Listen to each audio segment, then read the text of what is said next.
Big night. What are you watching for? Three things, Ari. One, does Trump get over 50? That'd be interesting. Does Haley expand her coalition beyond independents, Republicans, Democrats, or never Trump Republicans, Democrats? And is DeSantis still in the race? Yeah, which Jason talked about. Does this become a problem for DeSantis depending on the actual turnout? Could be. Jen and I have enjoyed spending time with you. Our full team coverage, led by Rachel Maddow, starts right now.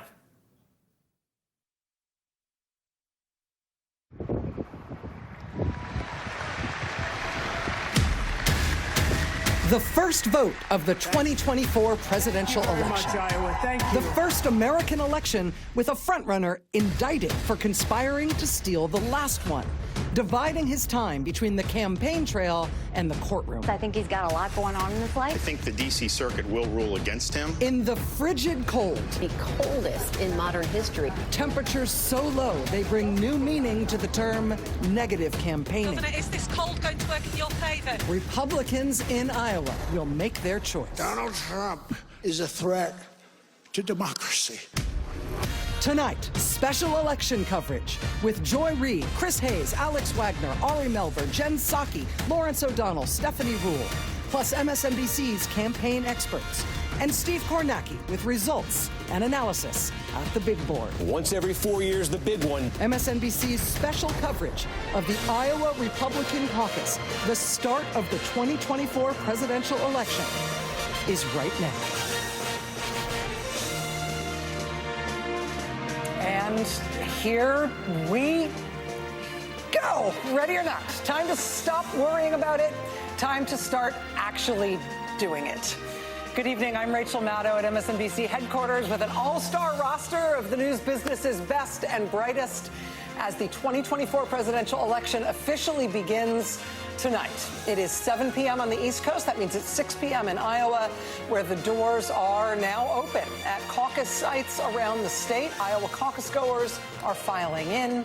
Just 1 hour from now at 8 p.m. Eastern, 7 p.m. local time, those caucus doors will close, and the caucuses will get underway with Iowa Republicans making their choice for their party's nominee for president. Candidates Nikki Haley and Ron DeSantis spent today continuing to barnstorm the state, urging their supporters to brave the deep cold to show up to caucus tonight. In the Iowa caucuses, there is no absentee voting. There's no voting by mail. There's no voting by proxy of any kind. You must be there in person and at the appointed time. No exceptions. Republican frontrunner Donald Trump also traveled to Iowa this weekend to campaign. I note that because it's an unusual thing for the former president. In case we needed further reminding that this is a weird election year, last week, while Trump's rivals were crisscrossing the state drumming up votes, he opted not to campaign in Iowa and instead to stay mostly on the East Coast, attending hearings in two of his legal cases, even though he was not required legally to be in court. That said, if the polling turns out to be predictive, that's a big if. But if tonight's results follow along the lines of the late polling in the state of Iowa, Donald Trump could win the Iowa caucuses tonight by the widest margin of victory of any non-incumbent president ever. The polls say it's possible. The final NBC News Des Moines Register poll of the race shows Trump with a nearly 30-point lead. That said, the final poll before the Iowa caucuses has been wrong before. In 2016, Trump led that final poll, but it was Ted Cruz who went on to win the caucuses. In 2012, the leader of that final poll was Mitt Romney, but it was Rick Santorum who won the caucuses. Barely. There's also some history in the Iowa caucuses of obscure, difficult to discern results and things going procedurally haywire. In 2012, those Mitt Romney, Rick Santorum caucuses, and then 8 years later in the 2020 Democratic caucuses, in both of those instances, there were just infamous messes from a combination of human error and technological glitches. You could still start a bar fight in Decorah tonight by claiming to know who won the Democratic caucuses in Iowa in 2020. Was it Mayor Pete? Was it Bernie? Do you want to bet? Tonight in Iowa, everybody's worried about the icy cold weather and what effect that might have on turnout, how to keep people safe in these conditions. Happily, though, there have been no signs thus far of any technical problems, any logistical problems with the running of the caucuses themselves.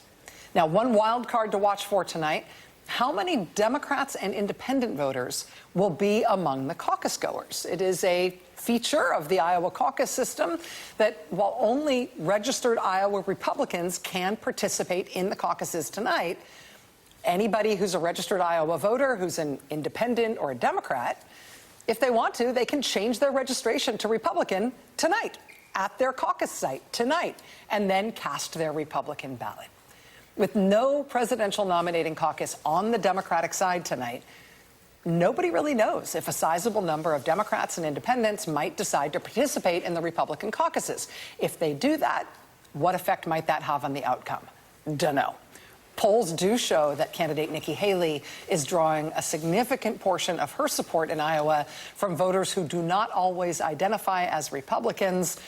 But again, that's more of a wild card than any sort of a predictive factor. There's lots to watch for tonight, lots at stake, lots of ways in which tonight's Iowa caucuses are like no other. So let's get to it. Let's head over first to Steve Kornacki at the big board. Steve, we know we're going to keep you very busy tonight. We know you've been hydrating all day and eating your Wheaties. Where do things stand in Iowa as caucus goers get ready to caucus? Yeah, well, let's start with the blank map. 99 counties that sometime in the 8 o'clock Eastern, 7 o'clock Central Iowa time hour will begin filling up. Just to give you a little sense of how the timeline usually works. When do we start getting results? Remember, 8 Eastern, they closed the doors at all these caucus locations. In 2016, the last competitive Republican caucus in Iowa, 8:36 p.m. is when we got our first results from behind some of those closed doors, and the 9 to 10 Eastern hour is when the lion's share of the vote got reported out. So if that's any help, but again, sometime after 8 Eastern, 7 Central, these counties will begin lighting up. In terms of expectations, and you were starting to set them there, Rachel, based on our final NBC News Des Moines Register poll. You mentioned it, here it is. This came out Saturday night, the traditional Des Moines Register pre-caucus poll the weekend before, and you said Trump could be in line tonight based on the polling we've seen here and many other polls to break some records just to set those thresholds potentially for Trump. That 28-point lead he has over Nikki Haley for second place in the poll, a 28-point margin. Before tonight, in a competitive Iowa caucus with no incumbent president, what is the biggest margin anyone's won by? That'd be 12 points. Bob Dole in 1988, 37. Pat Robertson, 25. That's the biggest margin. And in 2000, what's the biggest share of the vote anyone's gotten in a non-incumbent Republican caucus in Iowa? 2000, George W. Bush got 41% when he beat Steve Forbes by 11 points. So again, Trump could beat that margin record, could beat that vote share record. All of the polling's been suggesting that, and frankly, if he doesn't clear those two thresholds tonight, that's probably a disappointment for his campaign. Those seem like modest thresholds given where the polling has been. Some other things we could show you. That race for second place, Nikki Haley, Ron DeSantis, it seems like a race for second place. We'll see if that's what emerges tonight. Haley in our final poll catching DeSantis. She'd been running in third place. Core strengths, we'll show you how this translates into the map as the night goes on, but the recipe in modern Republican caucuses in Iowa has been you win the evangelical vote, you win Iowa. Mike Huckabee did it in 2008, Rick Santorum did it in 2012, and Ted Cruz did it against Donald Trump in 2016. Why did Donald Trump lose Iowa in 2016? It's because he lost the evangelical vote. The evangelical vote in 2016 was nearly 2/3 of every vote cast. 64% of caucus goers in 2016 were evangelical Christians. Trump lost them by 12 points to Ted Cruz. Remember, at the very beginning, there was a lot of skepticism, resistance toward Trump among evangelicals. The story of the last 8 years is how that has changed, how a political bond has grown there. And look in our final poll from losing evangelicals by 12 8 years ago. Trump in our poll with an outright majority of them. Ron DeSantis, who has tried earnestly to cultivate the evangelical vote, getting major endorsements from evangelical leaders, campaigning aggressively, finds himself almost 30 points behind Trump among this group. If DeSantis is going to have a surprisingly good night, he's going to have to do a lot better with evangelicals, and Trump's going to have to do a lot worse than this final poll has shown. So we'll keep an eye on that. In terms of Nikki Haley's chances for having a good night tonight, You mentioned this, independents. Independents, they can come in, they can fill out those cards. How many typically do? About 20% of Iowa Republican caucus goers are typically self-identified independents. For that matter, about 2% are typically self-identified Democrats. In our final poll, Nikki Haley, she'd been at 23% with independents a month ago. She jumped 10 points from December to January in our polling, breathing down Trump's back when it comes to independent voters here. There are some counties where they could come in particularly big tonight. We'll get to those as the night goes on. And then there is that question here, the weather, the turnout. Will the turnout be low? Will it disproportionately affect one candidate?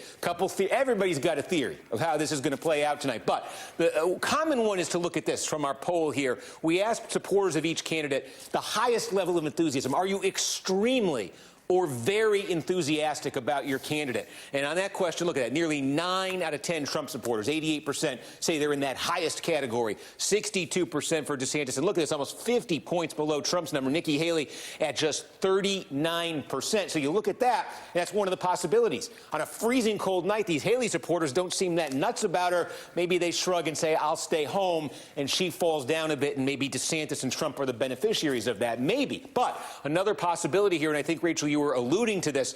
Look at from our poll what we found about Haley supporters. More than 3/4 of them, 77%, have a negative view of Donald Trump. Big reason for that? She's attracting those independents we showed you and Democrats. Half in our final poll of Nikki Haley's supporters identify as independents and Democrats. And that raises a second turnout possibility for tonight, a bit of a counterintuitive one. Yeah, these Haley voters are saying they're not that enthusiastic about her. Maybe that's not what's driving their interest in this caucus. Maybe their interest is driven by that man, Donald Trump, and their opposition to him. Is that the motivation that gets them out to the polls in the dead of winter on a frigid, cold, record-settingly chilly night in Iowa? Are we asking the wrong question about being enthusiastic about Haley? Is it really enthusiastic about being against Donald Trump? If it's that, then Haley may have a shot there at getting second place and getting that impressive showing she's been gunning for. Steve, I have a question for you about what is new about this year. We have sometimes seen an imbalance, frequently seen an imbalance, where one party either has an incumbent who's running for re-election, or there's otherwise just not much interest in one party's caucuses and the other one does have a competitive race. This time we've got that sort of on steroids, with the Democrats having effectively abandoned the Iowa caucuses. They're not having a presidential caucus tonight. They're going to use a primary by mail instead. With there being no Democratic presidential contest, I know that you said 20% of independents, 20% of the Republican caucus turnout has been independents. In the past, 2% has been Democrats. Is there anything from the past that tells us about what the dynamics might be of a larger proportion of these Iowa Republican caucus goers being independents or Democrats? How that might affect the race, how they might behave, how it might affect the overall course of the caucuses tonight? Yeah, I mean, I'll give you the best example would be 2012. Barack Obama was running for re-election. That was the race where it was Mitt Romney, Rick Santorum, Newt Gingrich, Rick Perry. So to put this in some perspective, the last time they had Republican caucuses in Iowa, there were Democratic and Republican caucuses at the same time. It was 2016. That was actually a record-setting year for Republicans. The biggest turnout they've ever had for one of these caucuses came in 2016. It was 186,000 people. The Democrats had a much bigger number, but the Democrats' record, it had a smaller number, excuse me. The Democrats' record year was 2008, by the way. But go to 2012, because there was only a competitive Republican caucus, and the number was 121,000 in 2012. Now, did that say something about the field being less exciting to Republicans than the 2016 was? It probably did. But in terms of the composition of Democrats and independents in that electorate, it wasn't markedly different than what we saw in 2016, what we saw in 2008. We generally see about 20% there and just a handful of Democrats. I would note, if you look a little further in the process, we can talk about this much later in the night, but if you look to the next state, New Hampshire, it's a primary state, is just a much bigger turnout in general. They do allow independents to participate in either party's primary there. There's sort of a Democratic primary, but not really won. And in 2012, we saw in New Hampshire, where independents were allowed to vote and there was no competitive Democratic primary in New Hampshire, independents made up 45% of the Republican electorate back in 2012. That was the year Mitt Romney won the state easily. So, you know, we'll see tonight. I'm very interested as much as you are to see what the independent Democratic share is in Iowa. But when you look at New Hampshire and how Haley's been running very close there and her reliance on independents and Democrats, and you look at the history of New Hampshire and deep, deep numbers you don't see in any other state, participation of independent voters, that's where right now going in, I'm really looking for it. But we'll see what happens tonight. Fascinating. Thank you very much, Steve. We're going to go now to Ottumwa, Iowa, where it was one of the biggest caucus sites in the state of Iowa. NBC News correspondent Jacob Soboroff is in Ottumwa for us. Jacob, how has your day been? How are you looking forward to this evening? And can you tell us what's going to happen behind you there tonight? Oh, man, it's balmy now, Rachel. It's like -1. Earlier today, actual temperature, it was around -12 degrees, and the wind chill was like -37. So as far as how am I going, I'm feeling great because the temperature is scorching compared to earlier in the day. This is what's known as a super caucus location, and they call it a super caucus location. This is Ottumwa High School, I should say. We're in Wapello County. Everyone from Wapello County votes at the Ottumwa High School super caucus location. So come in, I want to just give you a little look. Even if it doesn't look like there's a lot of people here yet, I'm not nearly done with the tour. We got a long way to go. This is the auditorium at Ottumwa High School. You can see that people are sort of starting to fill in. It gives you memories of doing high school musicals and all of that. I'm seeing stickers for Trump. I'm seeing pins for DeSantis. I see one I picked Nikki for Nikki Haley. This is where the campaigns are going to try to convince these folks to go and caucus for their candidate. But the caucus itself doesn't happen in here because there are so many precincts, 22 as a matter of fact, in this location. And if you guys come with me, Dana Roker's going to follow me. We're going to go downstairs. We're kind of swimming upstream here as people, come into the caucus location. Ottumwa High School, Rachel, is really cool. If you're a fan of democracy, you got to be a fan of what's happening here tonight because, by the way, 100 years, they're celebrating Bulldog Pride of this 1923-year-old Bulldog Pride High School. Excuse me, guys. All the caucuses are going to take place down in the different precincts here on the second level of the school.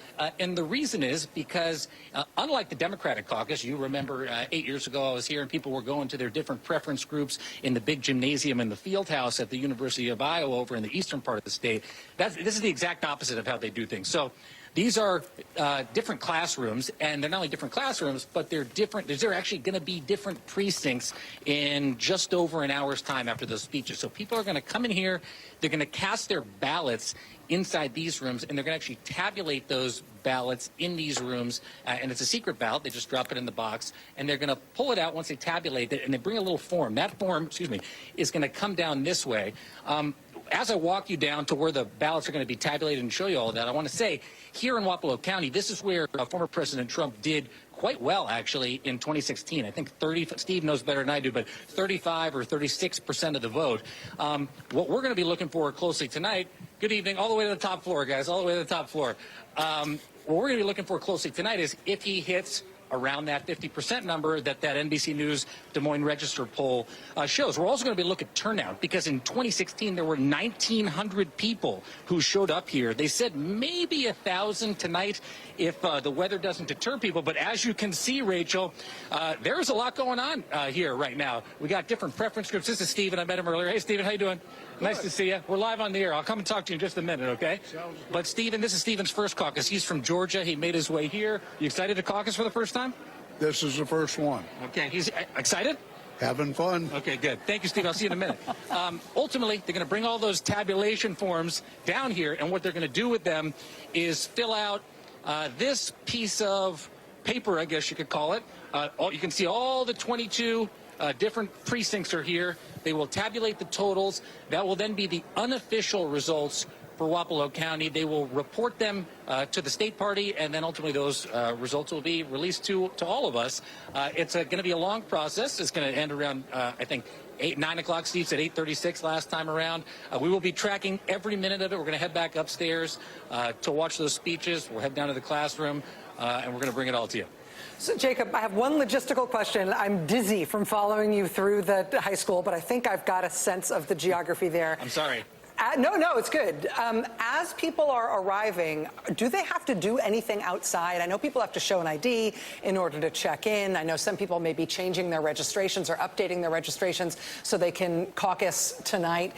Do they have to queue up outside in the cold in order to do that, or does all that? Can they come inside as soon as they get there? I'm just worried about the weather.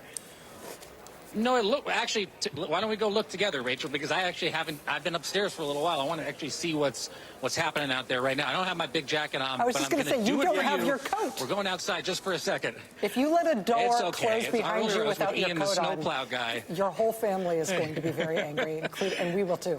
I want to give a shout out to Ian, the snowplow guy, who, it's nippy.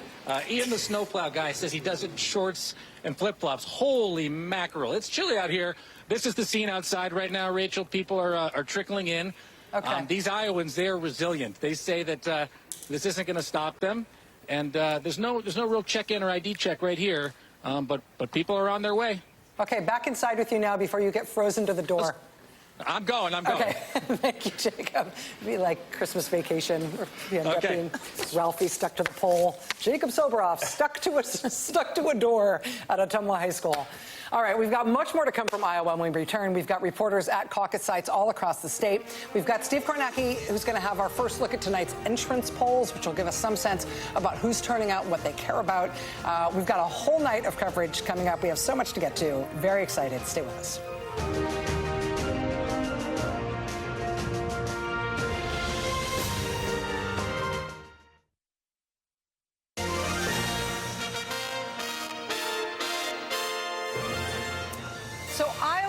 Know how to deal with cold weather, and it's not like there have not been cold Iowa caucuses before. Maybe not this cold, but cold, quite cold, cold enough that in 1972, with a blizzard thrown into the mix, some polling places in the Iowa caucuses that year had to postpone their caucuses by a day or two. That made it very complicated to figure out who had won and when. It was cold enough in 2008 that Hillary Clinton's campaign sent voters snow shovels. Not sure what most people knew how to make about that one. Very, very cold caucuses are a thing in Iowa. It's not just this year. But it's bad enough this year that nobody quite knows what the impact is going to be. It's bad enough this year that here, on election night, in the absence of a hurricane, we must nevertheless be joined live by NBC News meteorologist Bill Cairns. Bill, thank you for being here with us on a rare election night weather emergency. What are the conditions like for caucus goers who are getting to their caucus locations right now?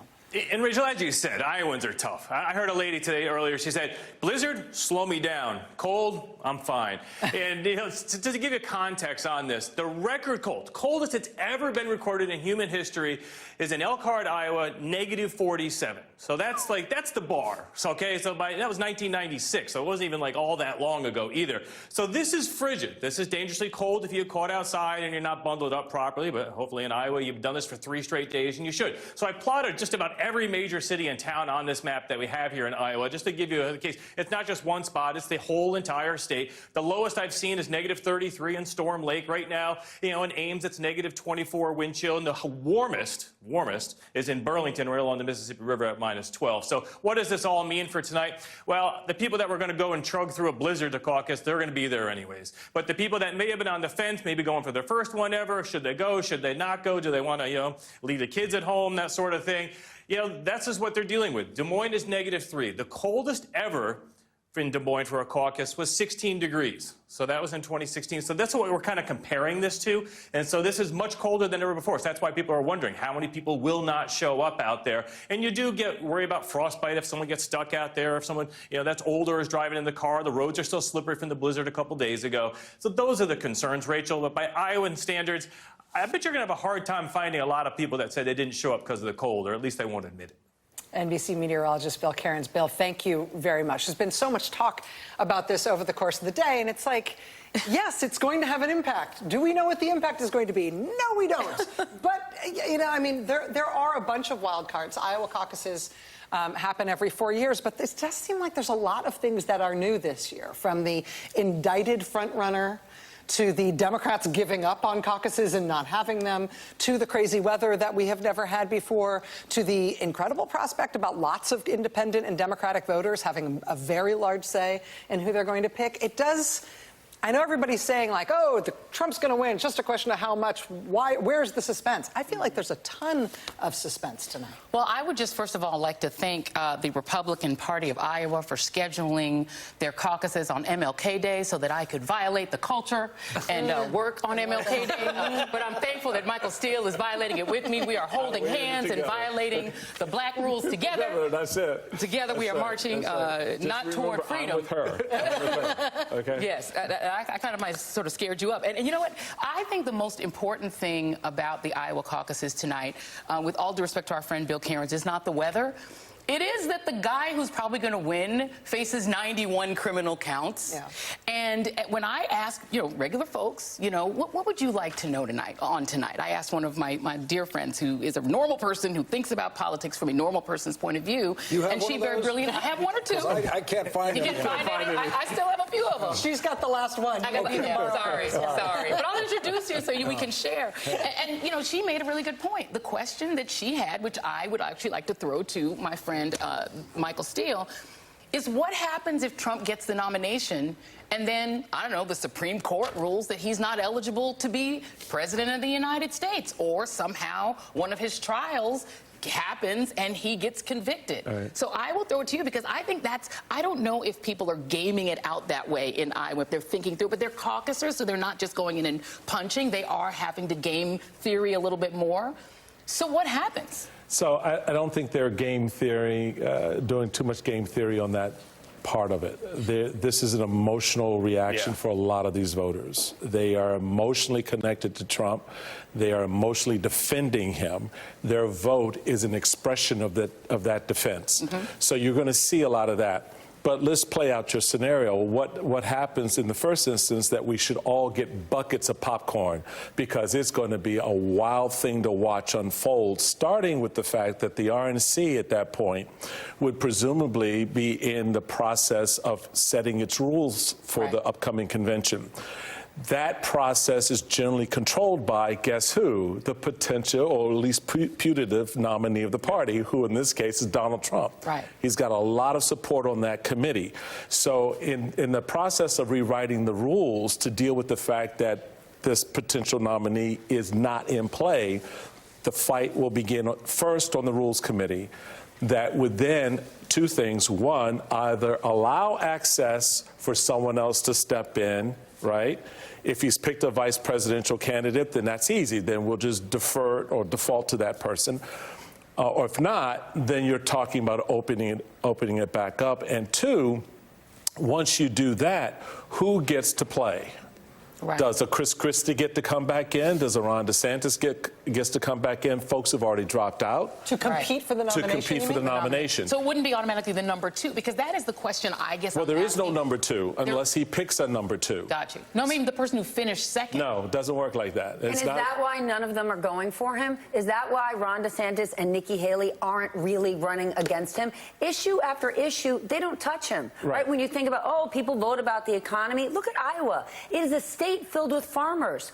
Trump's anti-trade policies, his trade war with China was devastating for farmers in Iowa. We tripled our farm aid. I haven't heard Nikki Haley or Ron DeSantis say this one single time. So my question is, are they holding back because they want to stay close and comfortable to be their chosen number two? Well, absolutely. You don't want to, cut off your nose to spite your face. You don't. Even though he's the guy you're competing against. Even though he's the guy you're competing with. So there, it literally is three levels of chess play going on here between the campaigns and their efforts to try to secure the nomination, because the potential nominee is so weak in terms of the political process. I mean, like you just noted, anything can come in and derail that. So what better position to be in than be the default once the derailing begins? So you don't want to isolate yourself from a lot of the members of the 168 members of the committee that are going to have a direct say in whether or not the rules are even going to be written to allow you to play. Mm-hmm. And then once that process happens, then you want to make sure you have friends on the floor. But here's the deal. It doesn't, in one sense, matter, because from the floor, once you get to the floor, folks start making all kinds of noise all kinds of noise to disrupt the process from within. And we saw a little bit of that in the Democratic convention, where some delegates were outdone with the way the process was unfolding. And on that Wednesday before Hillary's speech, started making some floor noises to try to prevent her eventual nomination. So as much as the Rules Committee and the overall convention leadership tries to contain and control the process, there are doors and rooms in which people can crawl through to disrupt it. And you have to remember that we never chose a presidential candidate through a nominee, through a primary process until 1972. The Democratic Party was the first party to do it in 1972. No previous president was ever chosen through this process. It all happened beginning day one of the convention. And you've got this, I mean, to Joy's point here, right? There's sort of two levels of strange surreality to this entire thing. Well, these two, right? One is that the point you made about how DeSantis and Haley never really go at Trump, right? The sense in which their theory of the case, and I think a lot of them, is this kind of deus ex machina. Like, we're going to run, and then, like, I don't know, maybe something happens to Trump. And, like, that's not a crazy thing to think. No. Like, first of all, he's 70, whatever, he's 77 years old, and he's facing 91 counts and a possible constitutional challenge. Like, I don't know. And he lives on cheeseburgers. Run around. And Coke. Yeah, like run around, run for the nomination, see what happens, right? So there's that. And then there's one of the most interesting pieces of polling I saw in the last few weeks was that the majority of Americans don't think he will be the nominee.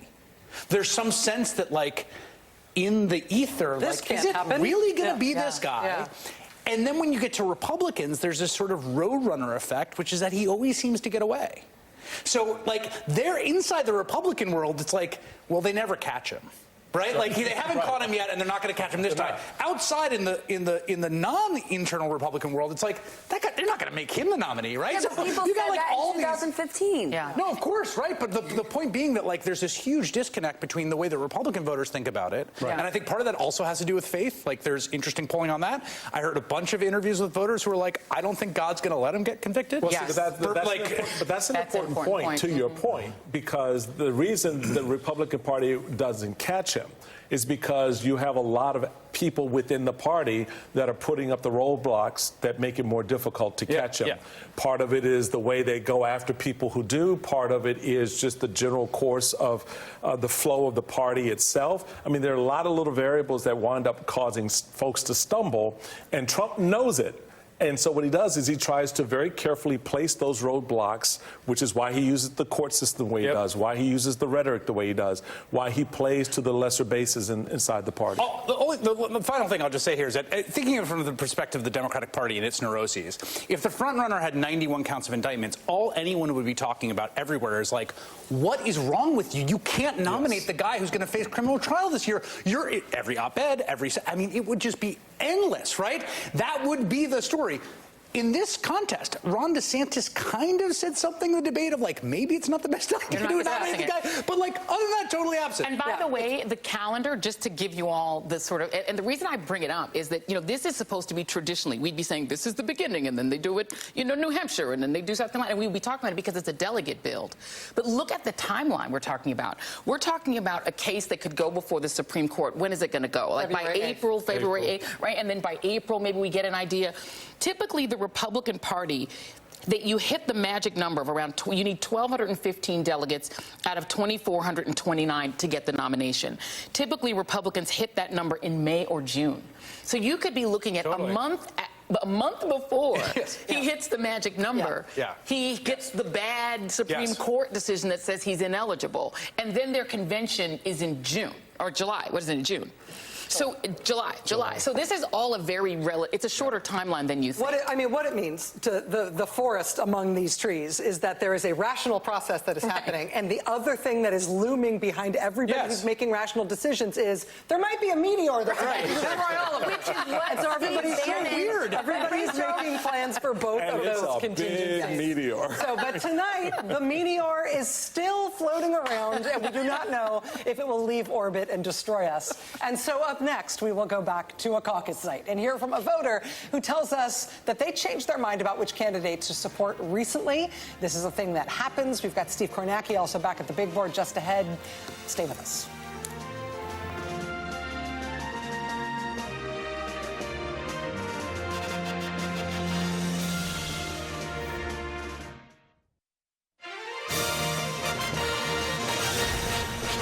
Welcome back to our special coverage of the Iowa caucuses. Joining us now from a caucus site in West Des Moines is NBC News correspondent Ali Vitale. Now, this suburb of Des Moines is in Dallas County. It's one of Nikki Haley's target counties.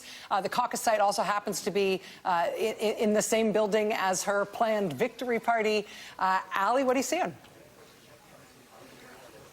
Rachel, you got to love when a plan comes together and you're at the candidates event, but then you're also able to visit a caucus site next door. Sometimes that happens out here on the campaign trail, and we're thankful given the temperatures. But if you look around, people are really starting to file in here. Of course, this is the period where they go, they give their ID, they check in, and then they're able to take a seat in this area behind us where you're seeing this one room fits about 100 people, and most of these seats are full here. This is, of course, next door to where Nikki Haley is going to be having her party. So not everyone in this room, of course, is a Nikki Haley voter. And in fact, we've managed to talk to several different folks, including Dawson. Dawson, can you stand up for me a second? I think you're going to be taller than me, and we can talk about that after. But you're here, obviously, with Ron DeSantis, but you worked for the Trump campaign before. Talk to me a little bit about the evolution of what got you here. Yeah, well, I just think there's one candidate who's really stood his ground and followed through on 100% of his promises. And unfortunately, that's not Donald Trump. We had Donald Trump for 4 years. We saw what he is. And, you know, honestly, he didn't fulfill just about any of his promises. You know, we don't have a border wall. Our debt was raised by almost $8 trillion. You know, I'm just looking for somebody who's a true conservative and really going to deliver those results that we desperately need here in this country. And it's not like you're thinking about Trump through the lens of 2016 to 2020. This is a decision you made after 2020, in part because of the election results and maybe the reaction he had to them? Yeah, well, I mean, it's always tough when you're running around, you know, telling everybody that an election was stolen while begging them to vote for you. You know, we saw in 2022, you know, how Trump's endorsements really hurt the Republican Party. You know, we were supposed to have this red wave. That red wave happened in two places. It was Florida and it was Iowa. You know, Kim Reynolds goes around the state. She's always saying, you know, if you like what we're doing in Iowa, you're going to love what Ron DeSantis is going to do as president. And that's incredibly true. And you're a younger voter here. I mean, typically on caucus night, I think we look to the older crowd to show up, but you're sitting here and you're not alone in this room. I mean, what are you sensing among your colleagues? Yeah, well, I'd say there's a lot of young folks that are also ready for change. You know, the last thing we want is another rematch between Joe Biden and Donald Trump, because unfortunately that's one we'll lose. So we're looking for that change. We're looking at folks like Ron DeSantis. You know, several other of my young Republican colleagues have, you know, kind of signaled to me that they're also planning on supporting Governor DeSantis tonight. Thank you so much for talking to us. And as you were sitting here, you were talking with a Vivek Ramaswamy supporter. So this really is, Rachel, one of those moments where you see Iowans coming in, even with competing allegiances to candidates, but it is a very community-based event. The voting process, of course, is secret. Just before he talked to us, he was in the corner writing on a piece of paper who he was voting for. Of course, no surprise there. He just told us it was Ron DeSantis. But this is a pretty good sense of what it looks like. And I have to tell you, if we're thinking about the cold, a lot of these folks are having a very easy time getting in. We're seeing a lot of jackets, we're seeing a lot of puffers, but all of that is pretty par for the course around this time of year in Iowa as caucus night starts to heat up.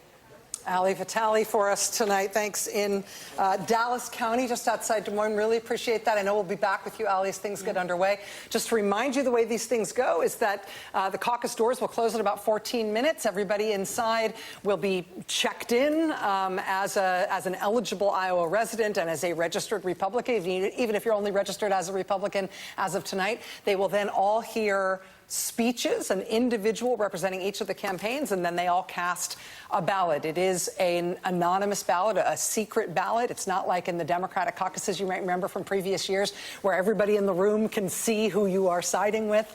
That might also be an important factor. Lots of anecdotally, we've been having lots of reports that some people are uncomfortable. They feel threatened about talking about their preferences, particularly related to Donald Trump as voters in Iowa and in other places. The fact that this is a secret ballot tonight in the Iowa caucuses may again be one of those factors where it has a hard-to-predict impact. Joining us now is NBC News correspondent Priscilla Thompson. She's in Sioux County. This is a rural, heavily evangelical county in northwestern Iowa where Donald Trump had a not great showing in 2016, hoping things will turn around for him this time. Priscilla, what are you saying? Yeah, well, things may very well be turning around for him because just take a look at this line. It is almost out the door here with just 13 minutes to go until folks need to be in the room ready to caucus, and the line just keeps going. Folks here trying to get checked in so that they can get inside this room to make those presidential preferences known. And I want to introduce you all to Michael, because Michael, you are one of those folks who backed Ted Cruz in 2016, helped him win this county. Mind you, the county where Donald Trump performed the worst. Who are you backing tonight? I'm going Trump. I got to go Trump. He's my guy. So I feel like we got to stand with Trump and go in the direction he wants to go. Tell me why. What do you like about him? What resonates? I like that he stands for something. I feel like the guy can't be bought. I look at Trump, and the cool thing about Trump is he recognized Jerusalem as the capital of Israel. And then he also put Supreme Court justices in place that, honestly, saved abortion. A piece of it. So he did a lot of great things in our nation, and I feel like he has a record of winning, so it's important. And I think you said earlier you felt like he was sort of bringing the country back to godly principles. I do. Honestly, he's the least likely candidate. I'm a believer myself, and it's like I got a past as well, and he's got a past as well, but I believe that God is using him in this day for a purpose and reason. And, God picks unusual people to do great works, and I think he's picking Trump for a great work in our day. And do you think he's going to win tonight? I do. He does. And there you have it, Rachel. We've talked to a lot of folks here tonight that do believe that. As you mentioned, heavily evangelical community here. There's worship music playing inside the caucus room, and a lot of folks saying that they're backing Donald Trump this time around. Rachel? Fascinating. Priscilla Thompson for us in Sioux County. Really appreciate that. It's good to hear that perspective from an individual voter there. And it's something that we've been talking about among ourselves here, actually, on set. And I know there's been a lot of reporters who've been covering it in Iowa, talking about that profound transformation in Iowa specifically, that northwest corner of Iowa, heavily evangelical, quite resistant to Trump in 2016, a big part of the reason that Trump lost in 2016, even though he had been ahead in the polls there, and evangelical voters swallowing whatever concerns they had about Trump and deciding that he's their candidate, and doing so for faith-related reasons, despite his own sort of lack of personal journey along those lines. It's fascinating stuff. Yeah. Steve Kornacki is with us now. In Iowa, we don't have exit polls. Instead, we have entrance polls. If you can tell us the difference and why that is, Steve, and what we're seeing in terms of those first results. Yeah, well, we get them on their way in, and they still got 10 minutes in Iowa to get into these places before the polls close. So we've had folks out there surveying caucus attendees as they make their way in. They are still in the process of doing that. They will continue that for the next 10 minutes. So what we're getting here is our first, we call it a wave of exit poll data. There's still going to be some more data that comes in, so these numbers are subject to a little bit of flux, but I think we're getting a good idea here of some of the composition of these caucus goers as they head in. So let's show you a couple different categories where we've got numbers. And the first one we see here is education. 52% of the attendees so far with no college degree, 48% with a college degree. That's negligibly different than 2016. There really is no surprise on that one. If we take a look at party ID, this is a little interesting. So again, we were talking about this. You can show up. If you're not a Republican, you can fill out a card. You can participate in the caucuses. And we were saying how many non-Republicans are going to do that. So in our first wave, we see 16% identifying as independents. In 2016, the last competitive Republican caucus, that number was 20. So it's coming in a little under that. And we said in 2016, self-identified Democrats in the Republican caucuses were 2%. They've ticked up to 3%. And the Republicans sitting there at 81%. It was 79% back in 2016. So about what we expect, although in the initial wave there, a little bit lighter in independents than we would typically see. A couple other categories we can show you here.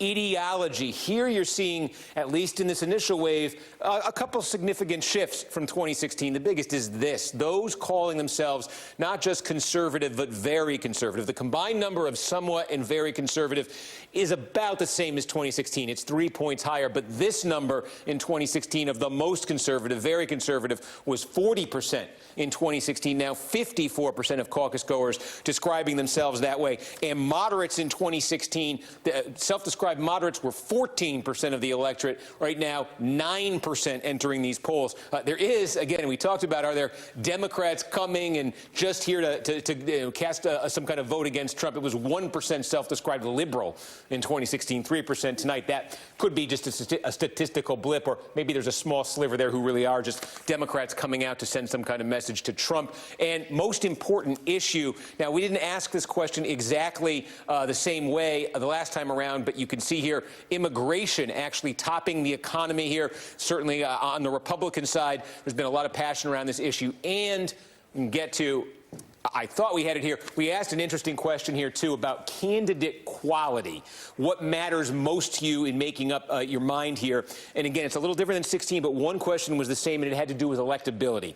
And in 2016, 21% of Republican caucus goers in Iowa said that electability, the ability to win the general election, was their top issue. And in 2016, they went against Trump by 30 points. Tonight, and remember, the theory of Rubio's campaign and Haley's and everybody who ran against Trump for that matter was that Republicans would deem him unelectable, and that would cause this cascade away from Trump. Well, in our first wave, the share of Republican caucus goers who say the ability to beat Joe Biden is their top concern for candidate quality is just 10%, so less than half of what it was back in 2016. Wow. All right, we have a lot to talk about that in a moment. We have to take our last quick break before we come back for the start of the caucuses. Obviously, the bottom line there is those are nightmare results from the entrance polls for a candidate like Nikki Haley. But we shall see. Minutes away from the start of voting in the Iowa caucuses. Big night ahead. Stay with us.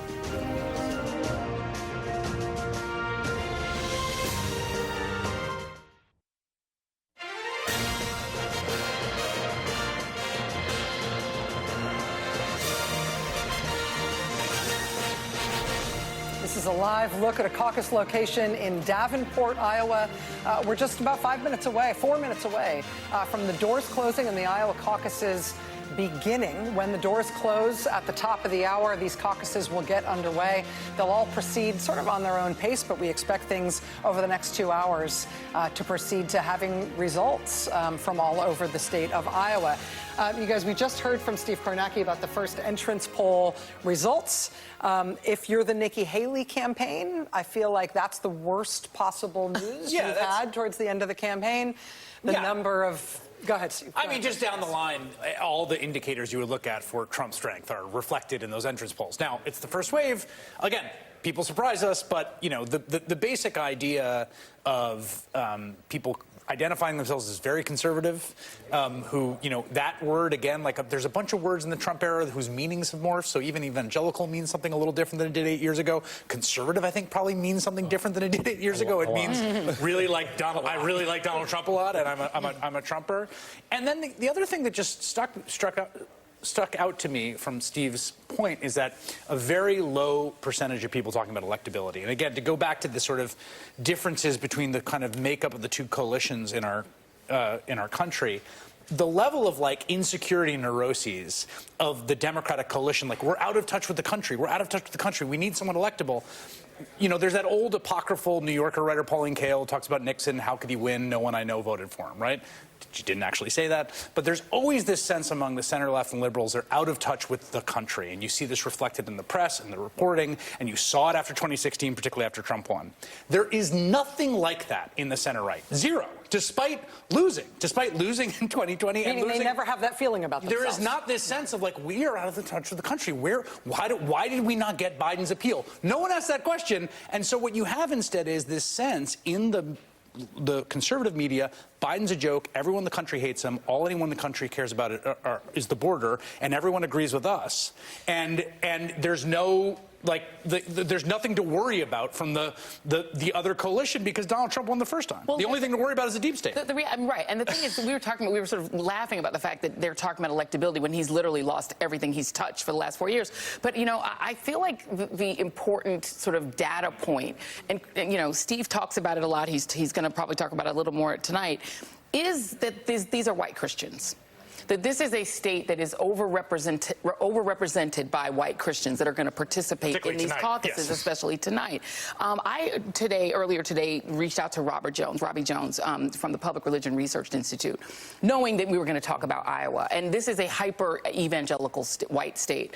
And he said the following to me: Iowa is about 61% white Christian. The country as a whole is approximately 41% white Christian. And in Iowa, we're talking about evangelical white Christians. And he said the following, because I asked him, what do they get out of supporting Donald Trump? Because he keeps losing, he keeps delivering losses and losses and losses. And he said the following: they see themselves as the rightful inheritors of this country, and Trump has promised to give it back to them. All the things that we think about electability, about, what are people gaming out, or none of that matters when you believe that God has given you this country, that it is yours, and that everyone who is not a white conservative Christian is a fraudulent American, is a less real American. Then you don't care about electability. You care about what God has given you. This election alert is because voting begins with the Iowa caucus doors closed in 9 seconds, 8 seconds, and so on. Again, at 8 p.m. Eastern Time, 7 p.m. local time, those doors will close. They are closed officially as of now.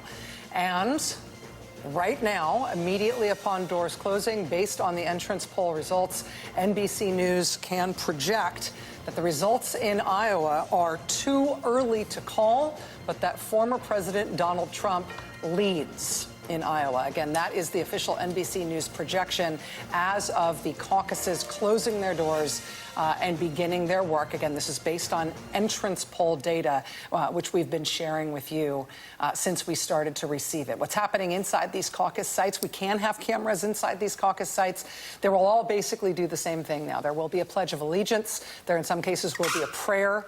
There then will be the election of a caucus secretary, the election of a caucus chair. Then the people who are brought together in these caucus sites will listen to speeches. There'll be one representative from each campaign. And then upon listening to the speeches, they will write down their choice. It is a secret ballot. You don't have to put your name on your ballot. Nobody needs to know who you are voting for. That may be an important dynamic. The slip of paper on which you write your vote will then be tabulated at your site.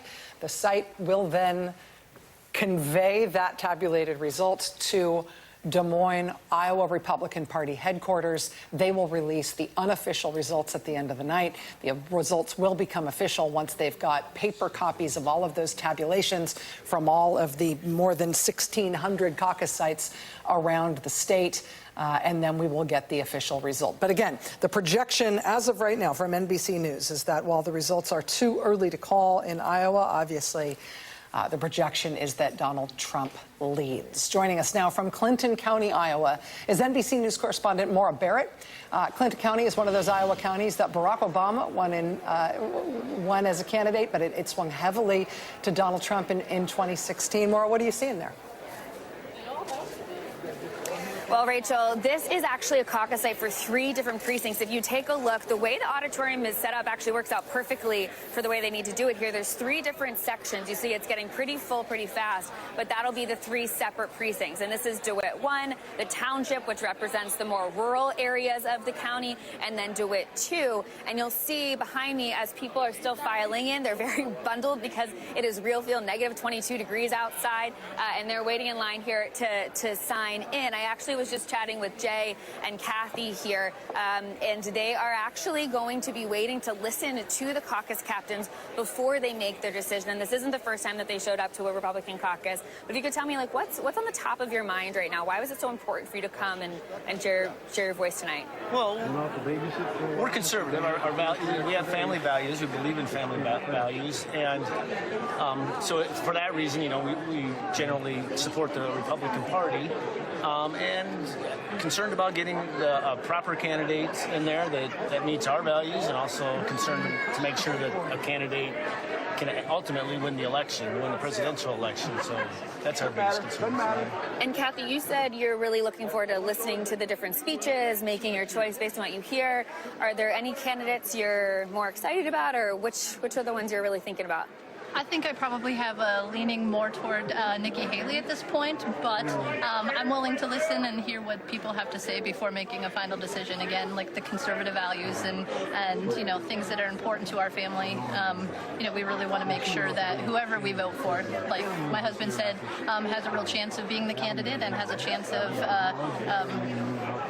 supporting the things that we care about once they get into office and listening to the people. Suzanne, you're considering Nikki Haley. Former President Trump won here last time there was a Republican caucus. Have you considered him at all? I've got to be honest. I'm not in favor of former President Trump. I don't think he can win the presidential election again. I just don't think he would get enough overall support within the country. And you know, there's just been some things that have happened that I can't favor him.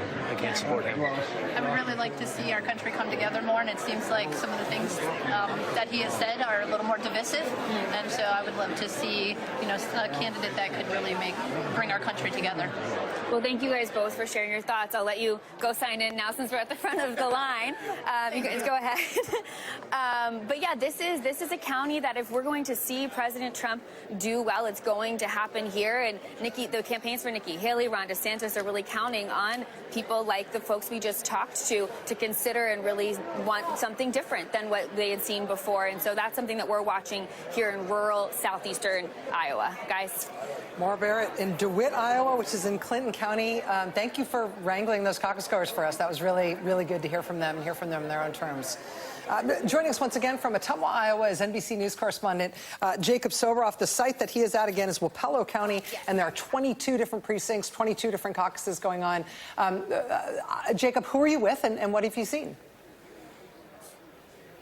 Rachel, this is Trudy Kavanagh. She's the chair of the Wapello County Republican Party, and you're running the caucus tonight. Is that correct? Did I get that right? That's right. Okay, so Trudy, you told me that in 2016 there were about 16, 17, 1,800 people here, maybe as many as 19. Yeah. What are we looking at tonight, and how do you read this room? You haven't gone up to welcome everybody, but you're about to do that. The auditorium will hold about 1,200, so we're probably looking at around 1,000. Okay, and so what does that tell you about, I mean, first of all, we've got the weather, but about the enthusiasm, and I'm just looking out over this crowd, I'm seeing a lot of Trump shirts, hats, etc. Is that what you're seeing too? I was seeing, yeah, a lot of Trump. You know, and again, he had a good ground game this time. 2016, he did not have a good ground game. He has a good ground game. Let me ask you about the Rachel Maddow was asking me earlier about the registration process, and I didn't see it happening outside. I assume it was happening at the tables downstairs in the cafeteria. That's why everyone has those red. You have your red wristband on?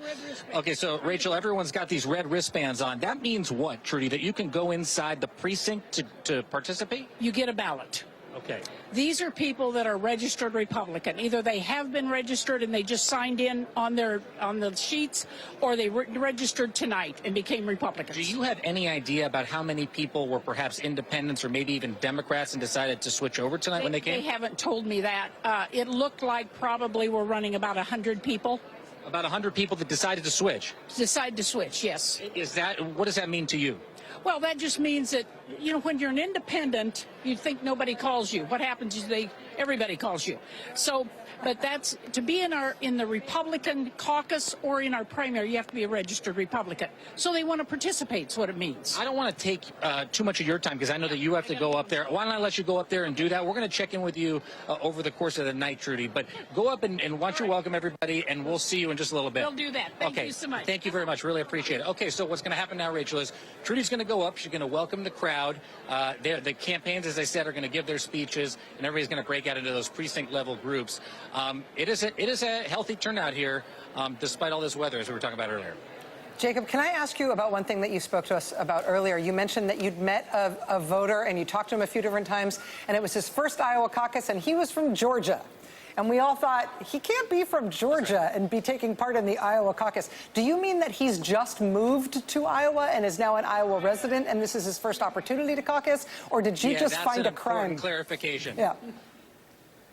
No, I didn't. And actually, Stephen he's right here. He's right behind me. I thought I saw him right behind you. He moved from Georgia to be here with his family. And so his son, I mentioned him earlier briefly, his grandson Ian's the snowplow driver. He's local. Legit situation. Gotcha. All right, I know they're starting. I don't want you to be rude. We'll check back in with you, Jacob. Much appreciated. This is great. So that's Wapello County.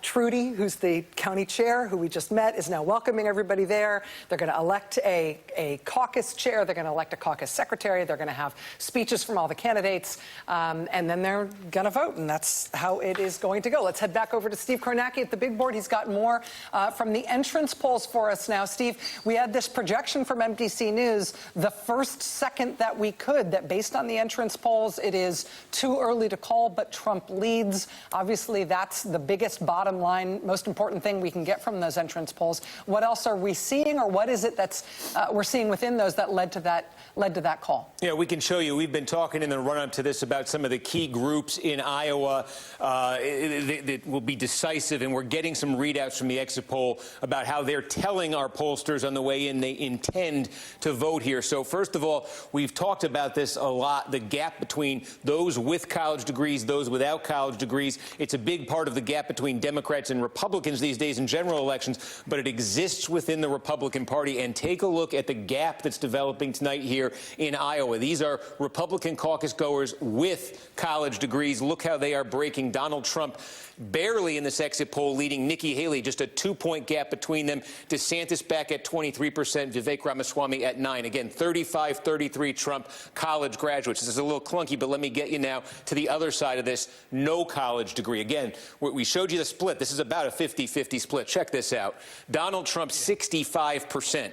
2/3 of the no college vote so far. And again, we are still getting incoming entrance poll data, so there can be some flux in these numbers. But the gap is obvious. The gap is clear. The gap is stark among voters without college degrees. Trump gobbling up 65% in our entrance poll. DeSantis, 17%. We showed you Haley, 2 points behind Trump among college grads. 57 currently behind him among those without college degrees. So again, we were seeing that in polls running up to these caucuses, that Nikki Haley was getting appeal to higher income, college educated, suburbanites, city dwellers. Was she going to expand that outside of that base?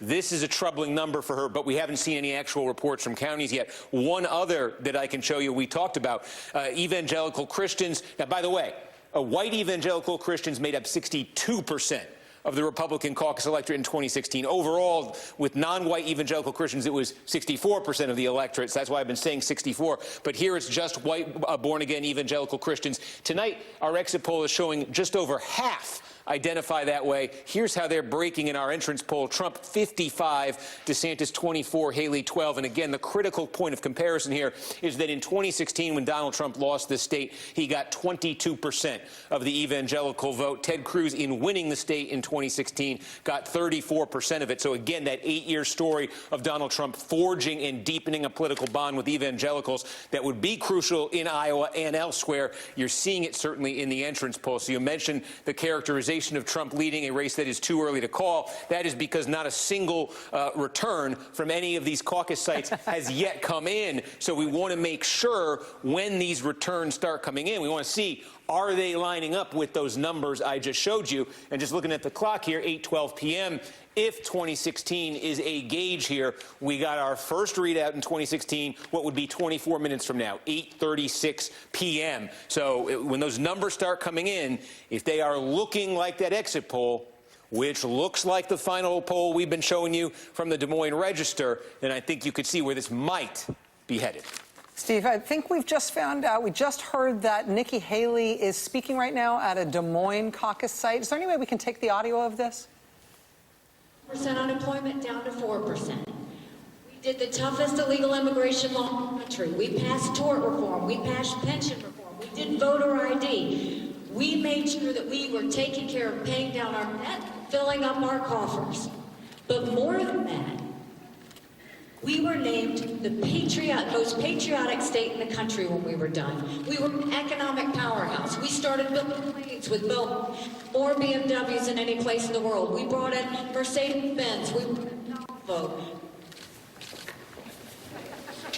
5 international tire companies, and we were known as the beast of the Southeast. But the main thing is, when South Carolina was in crisis and could have fallen apart, whether it was the white supremacists that came in and killed 9 amazing souls at a church, whether it was a school shooting or an African-American man that was shot 7 times in the back by a dirty cop. We didn't have protests, we had prayer. We didn't have riots, we had vigils, and we healed. Then I went to the United Nations, and I made a point to make sure that we told countries what America was for and what America was against. I didn't care if they didn't like me, but I wanted them to respect America. And we got to work, and we showed the world what strong America could look like. But the biggest thing we did was we took the kick me sign off of our backs, and America was respected again at the UN. Now I'm running for president, and you don't have to turn on the news. Bad. Is it there? Are you going to give me another one? All right, let's jump in there. Nikki Haley fighting with some technical difficulties, but there she is, live addressing a caucus site in Des Moines. It's just a reminder, actually, that these are not events that are organized by the state. These are not, I mean, they count, but these are events that are organized, run by volunteers, run by the state parties. I mean, in a real election, there's restrictions on electioneering anywhere near the polling place, right? You've got the candidate inside what is effectively the polling place, the caucus site, and you'll see that all over, right? Every bad campaign can have a representative. Nothing says the representative can't be the candidate, him or herself. Yeah, and that's such an interesting point because the entry polls, while, as Steve was explaining, they tell us a lot. There is this one thing that happens after the entry poll, right? Because that's on the way in, and then there are these speeches. And in a close race, you know, the cycle that Trump lost in 2016, he lost by 6,000 votes. Can you move 1,000 or 2,000 over the whole state with good speeches and strategy and what they call the ground game? Sometimes. If it's a larger margin, it matters less. You know, there's an old saying, why is this night different than all other nights? Very, very old. Very old. Yes. Hip-hop lyrics, if I'm not Something like that. But that's what's different about a caucus, and there are many valid criticisms of how Iowa works and why it's gone first, and all of that's fair. But a caucus, which you can have in any state, Nevada, other places have done them, does allow for this last grassroots thing. And I wonder, if you are against Trump and against this lead, what are those closing arguments you're making right now? Can I just, in terms of the closing argument, it's really striking. Nikki Haley, I think, understands the portion that she's going for. Like, that speech was not a speech to get the MAGA people. No, that was not. We didn't have protests. We had vigils. We got pension reform done. And I think to go back to what Steve just showed us in those two college degree without college degree, what a massive strategic failure from Ron DeSantis out of the gate, who completely misunderstood where his natural coalition was. The first low-hanging fruit for him to get were college-educated Republicans, were Romney voters who were not that into Trump. Instead, what he did was, I am going to veer as hard into sort of MAGA-ism as possible so as to start getting some of Trump's voters. I think, in retrospect... Without criticizing Trump. Without criticizing Trump. Yeah. In retrospect, you got to start with something. And there was something for him to build on that he completely fumbled the ball on, which is why Nikki Haley is where she's at. Joining us now from a separate studio is our colleague, Alex Wagner. We promise it is nothing personal. We have not banished Alex. She has not been bad. It's just that Alex had a COVID exposure. And so out of an abundance of caution, you're in an airlocked studio all on your own, Alex, which we know you prefer, so listen, congratulations. Rachel, it's like the TV equivalent of one of those plastic dog cones. It sure keeps you safe, but it looks kind of awkward. Well, from your, no hot spot, no scratch, no further damage to yourself spot, what are you watching for tonight, Alex? And what do you think about the information that we've got thus far from these polls? Yeah, Steve was pointing out the evangelical vote, which I've been fascinated by in recent weeks, because a number of really esteemed reporters have been talking about the way in which the Trump coalition, the MAGA coalition, has absolutely just devoured the evangelical coalition, and Iowa is kind of a case study in that. Michelle Goldberg talks about it. Tim Alberta's new book talks about it. David French has talked about this phenomenon. And if you look at those entry polls, as Steve points out, 55% of white born-again or evangelicals are going from Trump. That is an exponential increase from 2016. Do you consider yourself part of the MAGA movement? 78% going for Trump. That's not hugely surprising. But the overlap there, I think, is what is so remarkable about this moment in American politics, right? Bob Vanderplaats, who is a kingmaker in Iowa politics, an evangelical, and very much a mouthpiece for the evangelical vote in Iowa, endorses Ron DeSantis. It clearly does not matter. Evangelical America is behind Donald Trump, and that sort of gets to the roots of like what Trumpism is now. You know, we were told in 2016 that evangelicals made their beds with Trump because they wanted to have a Supreme Court that was modeled in an evangelically conservative model. Well, they got that, but it seems like their affiliation with Trump and MAGAism runs deeper than that. And, you know, David French has articulated this quite beautifully.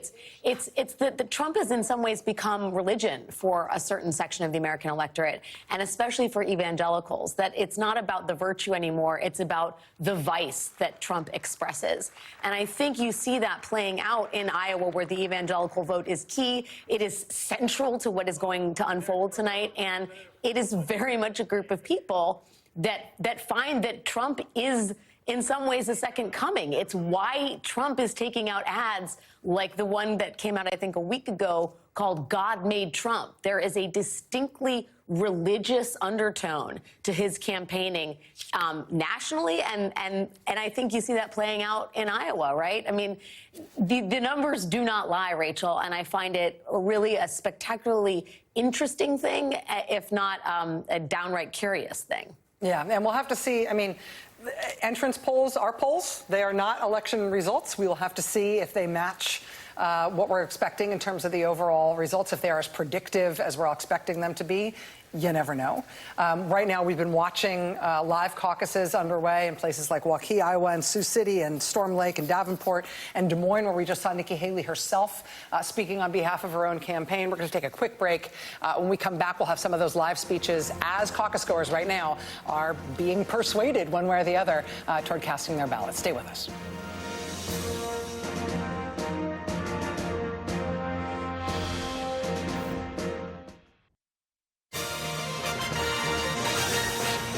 We need Republicans to act like Republicans and not apologize for who we are. You know it deep down. There's no doubt about it. Give me a couple mean tweets. Let's cut down the size of government. Let's get power out of the hands of Chuck Schumer. Let's support our Republican candidates, and we'll start that tonight by going for Donald Trump. Thank you very much. That's live coverage from Waukee, Iowa, which is where we've just had the Trump surrogate. Each campaign has a representative who goes and gives these speeches, and then people cast their ballots thereafter. That was the Trump surrogate speaking in Waukee, Iowa. But while this has been happening, some caucuses have gone fast, and they're through this part already, and we've got some first results, Steve. Is that right? We do. These are basically individual precincts, maybe a couple in 4 counties, but these are 4 very significant counties that I think are touch on themes as these votes come in tonight we're going to be getting to. So let me just start going through them as we got a 5th one in right now.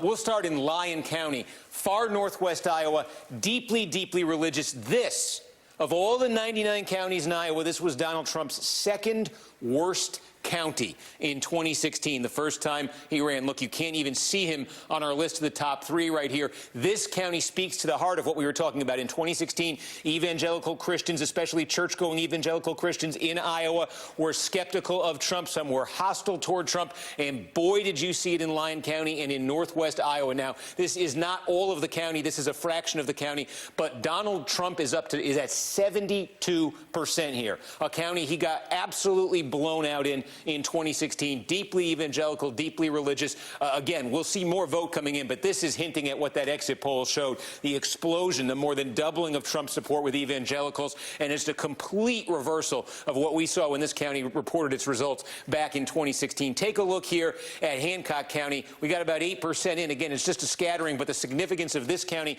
this was Ted Cruz's best county in Iowa of all 99 in 2016, and Donald Trump, again, in the early vote running near 70%. This is also, Hancock County is one of 42 counties, and Lyon is as well. There are 42 counties on this map. I don't know if you can see that number. There are 42 counties. We say winning the evangelical vote wins you the caucuses. There are 42 that went Huckabee 08, Santorum 12, Cruz 16. The question was, how many of those could Trump win tonight? Could he win them big? And from DeSantis' standpoint, could DeSantis win any of them? Because that's where he's going to need votes if he's going to make a statement. Well, look, again, this was Cruz's best. And there you see the early return. This was Trump's second worst in Lyon. We just showed you the early return there. We also have Keokuk County reporting a little bit. Significance of this county, we talk about that difference between college and non-college educated voters. This, of all 99 counties, has the lowest share of college-educated adult. The adult population, the lowest share of degree attainment, and again, speaks to a strength of Trump we just saw in that exit poll. Certainly the early returns from Keokuk reflecting that strength with non-college voters. Take a look over here by the Mississippi River,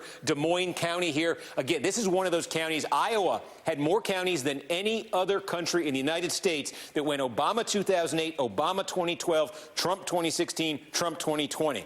This is one of them. This was an Obama county twice. Trump moved this county dramatically in the general election. You saw him do that all throughout the Mississippi River region of the state. And again, you see in the caucus, early, big, huge support for Trump there. And the final place we have some vote this is the motherlode of votes. Certainly not right now, but just a preview here, because this is where you saw a minute ago Nikki Haley speaking. She was in Des Moines, meaning she's in Polk County. This is the biggest county in the state. It's going to produce probably about 1 out of every 6 caucus votes cast tonight in Iowa from this one county. This county is different than a lot of what we've been talking about here. This has the 4th highest rate of a college degree attainment of any county in Iowa. This gets to that Haley base we're talking about. College educated, wealthy, urban, suburban. Look how Polk voted in 2016. It was a Rubio County. Cruz is up there. Trump finished 3rd here in 2016. So very, very early going. 13 votes you see on the screen in front of you. This is like one precinct coming in. But this is the county as votes come in. Keep an eye on it, because if Nikki Haley's going to be doing anything tonight, she's going to be doing it in places like Polk. She's going to be doing it right next door. Dallas County, big suburban county right outside Des Moines. Rubio, Marco Rubio, with a similar coalition, won this in 2016. She'd have to do it in Story County. This is where Ames is. Iowa State University, home of the Cyclones. Johnson County, University of Iowa. Iowa City. These were all Marco Rubio counties in 2016. Lynn County, this is where Cedar Rapids is. These are the kinds of places where Haley's got to be performing well tonight if she's going to get second, if she's going to do anything impressive. But these early returns, and these are very, very small in number, but I point them all out because these counties, in some ways, symbolically or in terms of just raw number of votes, are very significant as the returns come in tonight, in terms of what that's going to mean for Trump and what it's going to mean for either of those other two trying to make some kind of a statement. Steve, we'll keep coming back to you as we get more results in. As I mentioned, this is the time of the evening when at caucus sites all over Iowa, there are more than 1,600 caucus sites all over the state. The individual campaigns are having representatives from those campaigns make their case. Let's pop back into Ottumwa, Iowa, where some of those surrogates are making their case. Now, I believe this is a Trump surrogate. Let's listen in. Promises not kept. With Donald J. Trump, we saw for 4 years what he did for our country. And I don't have to list the whole agenda because you lived it and you know it.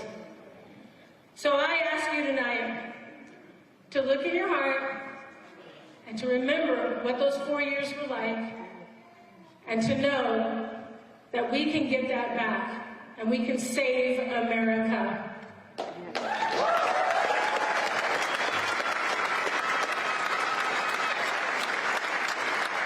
Millions of Americans are counting on the people of Iowa tonight.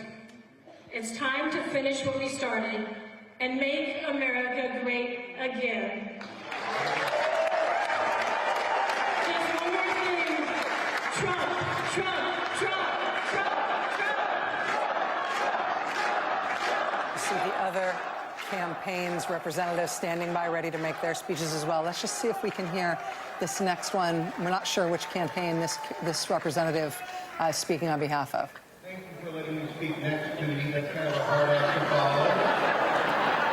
My name is Dave Heyman. I'm here on behalf of Ryan Binkley. He's the person that the media says no one in Iowa is going to vote for, and I'm here to ask you to prove them wrong. I realize I've got a bit of an uphill battle, but I've got a reason for being here. This is a representative for someone named Ryan Binkley, who did manage to get on the board in the final Des Moines Register poll this weekend. Yeah. It was that poll was Trump at 48%, Haley 20%, down the line Asa Hutchinson at 1%, and Ryan Binkley also at 1%. But at this moment, I'm going to interrupt myself because NBC News can now project at this hour at 8:33 p.m., 7:33 Central Time, 8:33 in the East Coast, 7:33 Central Time, that former President Donald J. Trump will be the projected winner in the Iowa caucuses for the 2024 presidential election. Again, about 33 minutes after the doors closed in the Iowa caucuses, with very few actual results in, but based on the results that we do have and the entrance polling that we do have, NBC News now projects that Donald Trump will be, at the end of the night, the winner of the Iowa caucuses. Well, no, Ryan Binkley, I'm glad that we know his name and that he got a chance to get a little bit of fame, having been mentioned by the great Rachel Maddow. But the previous woman, who the Trump surrogate, I wish she had not just loved it. I wish she had listed it. I wanted to hear what she was going to say, because I'm always curious when people say he did so much for us and he made America great again, like what specific policies they mean. Because the one policy that Donald Trump obviously passed was that massive, enormous tax cut. He didn't get the wall. He didn't do. I really am always curious as to what they actually mean by that. But I do think the evangelical thing that Alex was talking about, I think that is the story for the night. The fact that in 2016, these were Ted Cruz voters, you know, he kind of had the evangelical lane. In this particular race, it was Ron DeSantis who originally went hard for evangelicals. Remember the God Made a Fighter ad? He did the God ad first before Trump did. And he really was attempting to appeal directly to the souls of evangelicals. His whole strategy is Iowa. To be clear, Michael and I were talking about this, that his strategy is built around the idea that he would pull an Obama in Iowa and that he would pivot there. And even if he didn't win in New Hampshire, which is a state that's more built for Nikki Haley, he would then slingshot to South Carolina, where there is a similar percentage of evangelical voters. So he is the one that really has to win. To be honest with you, Nikki Haley doesn't need to win Iowa. It would be a nice thing for her to not win or to come in a reasonably decent, sort of respectable second. It's really Ron DeSantis for whom this is do or die. If he gets mopped tonight, he has to slink home to Florida, having done nothing. He put all of his eggs in this basket. But you heard, and Michael was talking, we were talking about this offline a little bit. You heard I don't remember who it was that was saying that Donald Trump has a better ground game this time than he did in 2016 when he lost that county Republican chair was saying to Ted Cruz. Right. So I think for Donald Trump, we knew this was going to be the outcome.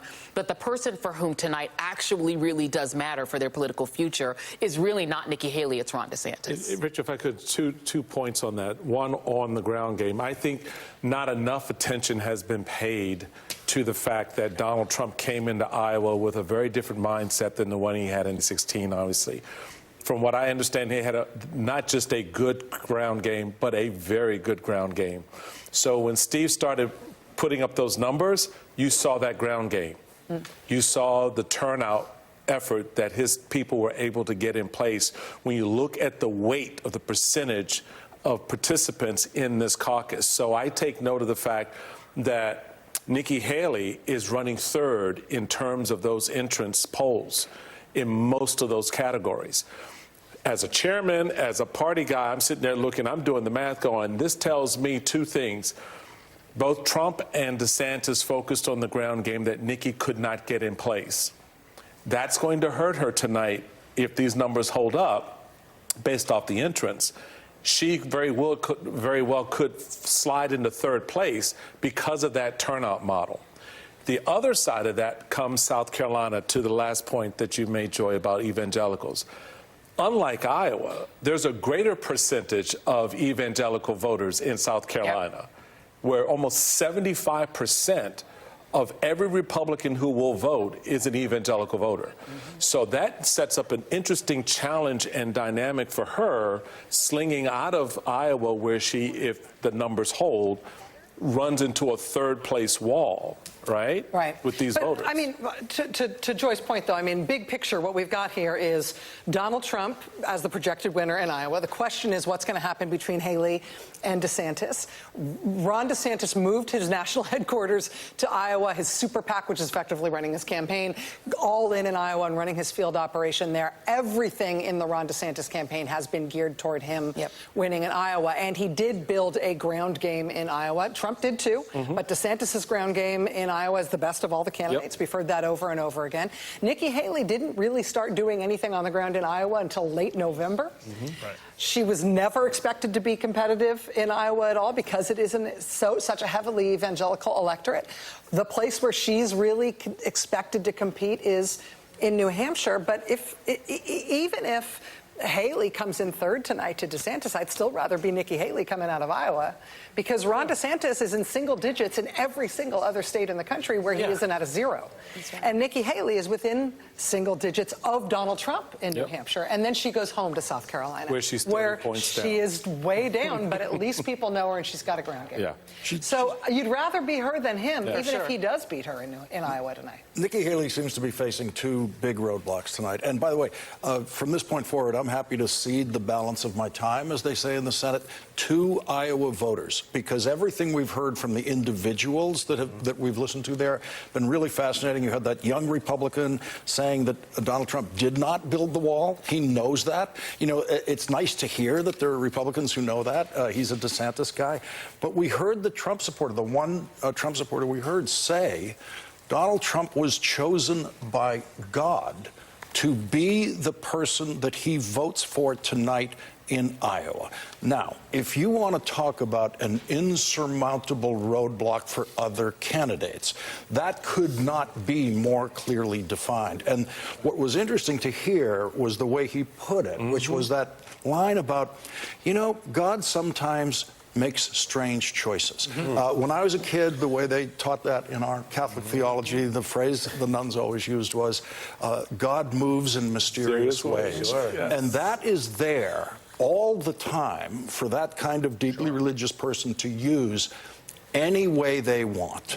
And whether Donald Trump made them do this or whether they wanted to find their way to be for Donald Trump, they have arrived at the spot where they believe that God has decided he should not just win the Iowa caucus, he should be president again, that he is God's chosen candidate. Nikki Haley's not going to be able to beat that anywhere. One more, I think, just layer to add to the sort of what we're calling the evangelical vote is that, you know, the Times did a good piece about this about a week and a half ago about, you know, that category itself is pretty capacious. And particularly within Republican Party politics, you have people that are regular church attendees, right? They're connected to a church. They might go to Bible study. They are enmeshed in the life world of worship. And then there are people who call themselves evangelicals who are basically unchurched, who don't go to Sunday services, who are not connected to a church. That portion has been one of the biggest growth areas for Trump. There's a whole great Times piece talking to those voters, people that identify as evangelical both spiritually and politically as a sort of hybrid identity, and that has been a big part of the Trump growth as well. Let's go to this live event that we just saw in Council Bluffs. We don't have audio from Davenport, but this in Council Bluffs, this is a Haley representative. Let's make America strong and proud again. I want to be a proud Republican supporter. I don't want to be a silent majority like, you know, they said back in 2016. I want to see new, young conservatives standing up and starting to lead our country. So thank you guys for listening to me tonight. I appreciate it.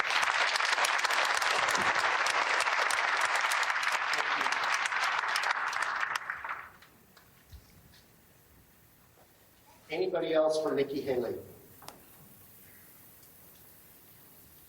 So the next on my list I have for Trump.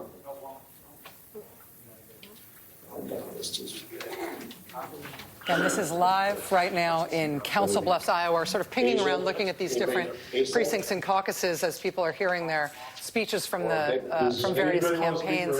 Steve Kornacki is watching results as they are coming in. Steve, as we're starting to get more information from these individual counties, what are you able to see about what's taking shape with this apparent Trump victory in Iowa? Yeah, just again, it's basically individual or just a couple precincts per county. You were in Council Bluffs there, though. I can show you that puts you in Potawatomi County.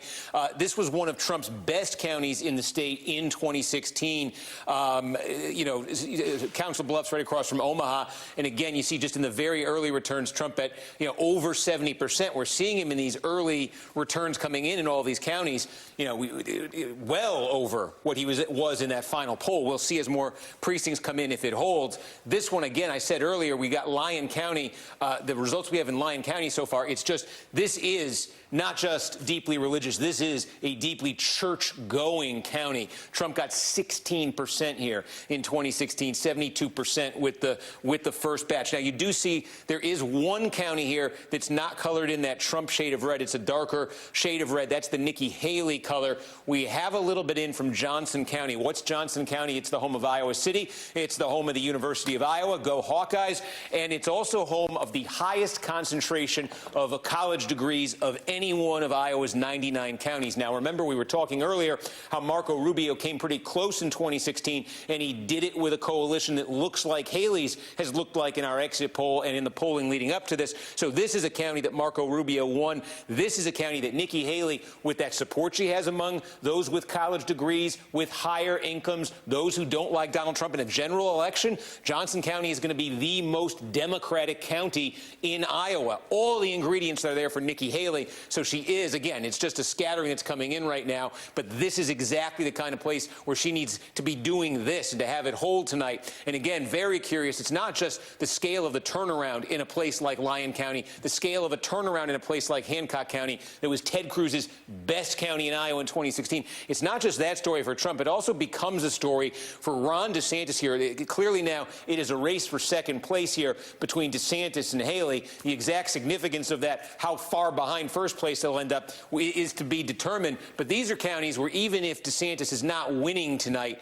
he's got to be doing better than this. He certainly wanted to be doing a lot better than this. And in a county like this right now, to be at 12%, this is a place where he wanted to be over 30%, certainly at a minimum, and probably more. And he wanted to be winning some of these. Again, we've seen now several of these counties. We said the 42, Huckabee, Santorum, Cruz counties. That's you win the evangelical vote, you win Iowa, and DeSantis put out all stops trying to get that evangelical vote. We've seen reports now from a bunch of those. None of them is DeSantis even in the ball game in any of the precincts that have come in. So again, it's still a scattering here. But again, you see the lead Donald Trump has statewide right now. You do see Nikki Haley asserting herself in Johnson County. That's what she's got to do. Places like Polk, places like Johnson, Dallas County as it starts to come in later. Again, these are two core Trump counties out here in western Iowa, Woodbury, where Sioux City is, and Potawatomi, where Council Bluffs is. But it leaves you in this situation, just a benchmark for Donald Trump. I think we mentioned this at the very top of the broadcast. The record,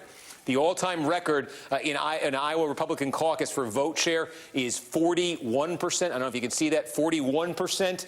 Okay, that was a very low threshold for Trump to clear. I think the question now is if he's going to clear 50% statewide when all is said and done. And again, the biggest margin before tonight over a second-place candidate was 12 points. That was Bob Dole beating Pat Robertson 37-25 in 1988. And again, I think clearly he's going to be exceeding that. The question just is, how much is he going to be exceeding it by? And the more he exceeds that record by, the more you have to wonder in this battle for second place, does it even matter? Could I just put an asterisk on the framing of this margin? Donald Trump, whatever he gets tonight, is going to be the lowest margin in the history of Iowa caucuses by someone who has already been president. Yes. Because every other person who's already been president wins the Iowa caucus by default because they don't even bother to have it. Right? So they're not having one because the Democrats don't need one tonight in Iowa. But if you want to go broader and say, okay, what is the actual biggest margin? It was Tom Harkin in 1992, 76%. The next one down was Paul Tsongas at 4%, Bill Clinton at 3%. Tom Harkin was, of course, the senator from Iowa, so everyone gave up on the state. But Trump is not going to set any kind of meaningful statistical record. This is, in effect, an incumbent Republican president who finds himself in an Iowa caucus. And so why can't he hit Harkin-like numbers? Yeah, I think Lawrence is making such an important point because there's so much perception games that comes out of this. And if you had full control over the party, there wouldn't be one, right? If a popular, non-indicted former Democratic Joe Biden's president... doing a lot better in the Iowa caucus tonight than Donald Trump. But that's my point. If you run a hypothetical where, for whatever reason, former President Obama had lost and was running, I don't think we'd be talking about it at all. I think he would come in with 80, 90, 95, or the examples you just gave. And so we're seeing two things tonight. On the one hand, we can report NBC projects Trump winning Iowa. So we start this cycle very differently than we started 16. In 16, tonight, Trump was 0-1, and everyone was going, oh, maybe he doesn't have it. After having been favored in the polls, a surprise loss for him in Iowa in 2016. Exactly. So this time, 8 years later, he starts 1-0. Last time, when Iowa came, most establishment Republicans and members of Congress wouldn't publicly go near him. This time, he has scared or willed or beaten them into it. Joy, Chris, and others have talked about that and the looming violence that some Republicans even admit. The other big difference, of course, last time he was unindicted. A lot of civil cases, but unindicted. Now he's quadruple indicted, and hanging over all of this is whether he's convicted before Election Day. So I think there's a lot of differences. He starts, on the one hand, stronger than 16, but as Lawrence just said, so much weaker. And remember, in 16, 55% of Republican voters, when it was all said and done, picked someone other than Trump. And tonight in Iowa and other places, there are maybe 30, 40% plus at least open-minded to it, even if he's just won Iowa. I have to interrupt. I have a little bit of an update from the decision desk. So as you know, the most important call is one that Ari just mentioned, which is that as of right now, based on the entrance polls and based on the results that we do have, NBC News projects that Donald Trump will be the winner of the Iowa caucuses. But we have an additional projection from the decision desk, which is interesting. Based on the entrance polls, based on what has been observed tonight at caucus sites in Iowa, the decision desk is projecting lower than expected turnout tonight in Iowa. Now, we don't know how much of this is due to the weather and how much of this is due to political factors or due to anything else. Record turnout in the Iowa Republican caucuses was in 2016. That was 186,000. The decision desk tonight is expecting turnout to be about 130,000. So we shall see. Again, that is a projected turnout, but that is significantly, significantly lower than the last time voters were considering Trump in Iowa in 2016. And by the way, I mean, I think that the problem for Nikki Haley, as you said, is that you need passion to caucus, like it requires passion. But whatever happens with her tonight, I think we must remark upon the absolute tragedy of Ron DeSantis as a human being and as a politician. And I say this as somebody who spent 14 years in the great state of Florida. This man torched the state of Florida's education system by turning it into a grand apologist for slavery. He passed a 6-week abortion ban that he signed at midnight so that no one could see him do it, to match Kim Reynolds, the governor of Iowa, in essentially condemning rape victims and incest victims to give birth at 10 years old, if that's what it takes, in order to get evangelicals to like him. All the things he did, he completely took the Republican Tallahassee entire Senate and House delegations, put them in his service. They had to essentially work for him, and they passed everything he asked them for one reason only, because he was going to win Iowa. Yeah. He put it all on Iowa. His whole ground game is Iowa. His whole strategy is Iowa. And he destroyed his political career in his home state, neglected his home state during 2 hurricanes, wore weird high boots and humiliated himself when he finally ran home to pretend that he was going to help his state, and neglected it. The highest insurance rates. It's impossible to get insurance in the state. Workers are leaving. His Latino workers, Hispanic workers are leaving because of draconian immigration law that his Republicans passed for him. It's hurting the agriculture industry, the construction industry. He's ruined the state, made it an anathema for business. He sued Disney, put himself at war with Mickey Mouse and lost and got humiliated by them. What has he not done that was stupid politically? All for one purpose. He did the ad where he said God created a fighter to get evangelicals to love him. And he's going to finish maybe in the 15s, maybe in the 20s in Iowa. And he's finished as a politician in Florida as a result. Also, when Rachel said, of course, he has moved his whole operation to Iowa, I was like, all right, the dude's still governor. Yeah. Like, it's so wild that that's the case. Like, he's moved to, and he's making jokes about it. He said it's like a setup for a sitcom. Florida family moves to, like, Iowa in the middle of the, like, cold snap. And it's like, right, you are, like, still the, like, you know, it's one thing, I think Lawrence will agree with you, it's one thing to be a senator and do that. Where, like, you fly back to D.C., whatever. But, like, you know, Florida's a big state. Right. Managing the state is some work. And it's pretty wild that he has also just taken leave of this incredibly important job, by and large, for months. While the Florida Republican Party has just had to forcibly oust its state Republican Party chairman for the worst possible reasons. Google it.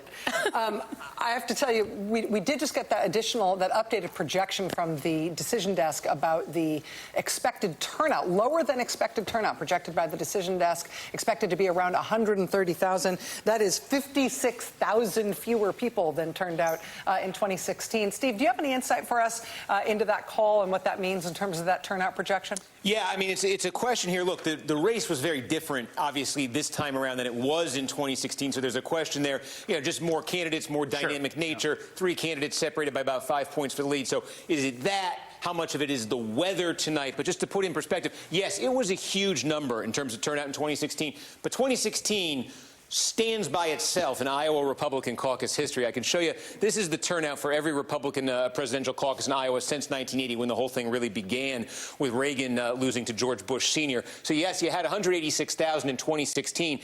The last comparable atmosphere where you had a Democratic incumbent, no real Democratic caucus, and a Republican caucus in 2012. This was Romney, this was Santorum, Newt Gingrich, Rick Perry. You had 121,000 turnout. You know, 2008 was the year that Mike Huckabee won it. You think back to 2000, and I think this one might be worth pointing out as well. Look at the turnout you had in 2000. That was the lowest ever. The race in 2000, the dynamics of the Republican race in 2000 more closely resemble this one than any other Republican race, meaning that George W. Bush in 2000, Donald Trump is the first Republican candidate since George W. Bush in 2000 to enter the primary season with a national polling lead this big, in excess of 30 points. Donald Trump is the first Republican since George W. Bush in 2000 to come to the Iowa caucuses with a Des Moines Register poll showing anything like the kind of lead Donald Trump walked into this with. So it was expected and it was assumed in 2000 that George W. Bush was going to win Iowa. And the question was, what would the margin be between him and Steve Forbes? And it created an atmosphere where there was pretty low interest overall on the Republican side. Bush got the win. Forbes got second place. He said he had momentum. He went absolutely nowhere. They moved on to New Hampshire. It got interesting. But I say the dynamics in 2000 when you had the lowest ever are the most similar to 2016. And in terms of drawing a correlation, you know, one thing to keep in mind here, you know, in 2000, lowest ever, that was George W. Bush, who went on to win the nomination and did go on to win in contested fashion the presidency. Right now, it's just coming up on 9 p.m. Eastern, which is 8 p.m. in Iowa. Most caucuses, if not all caucuses, are still underway in Iowa. At this point, NBC News is projecting that Donald Trump will be the winner of the Iowa caucuses tonight. But we are watching closely as Nikki Haley and Ron DeSantis vie for second place. We've been talking a lot about what the implications might be for each of these candidates of a second place finish. We'll have more on that as these results continue to come in right after this.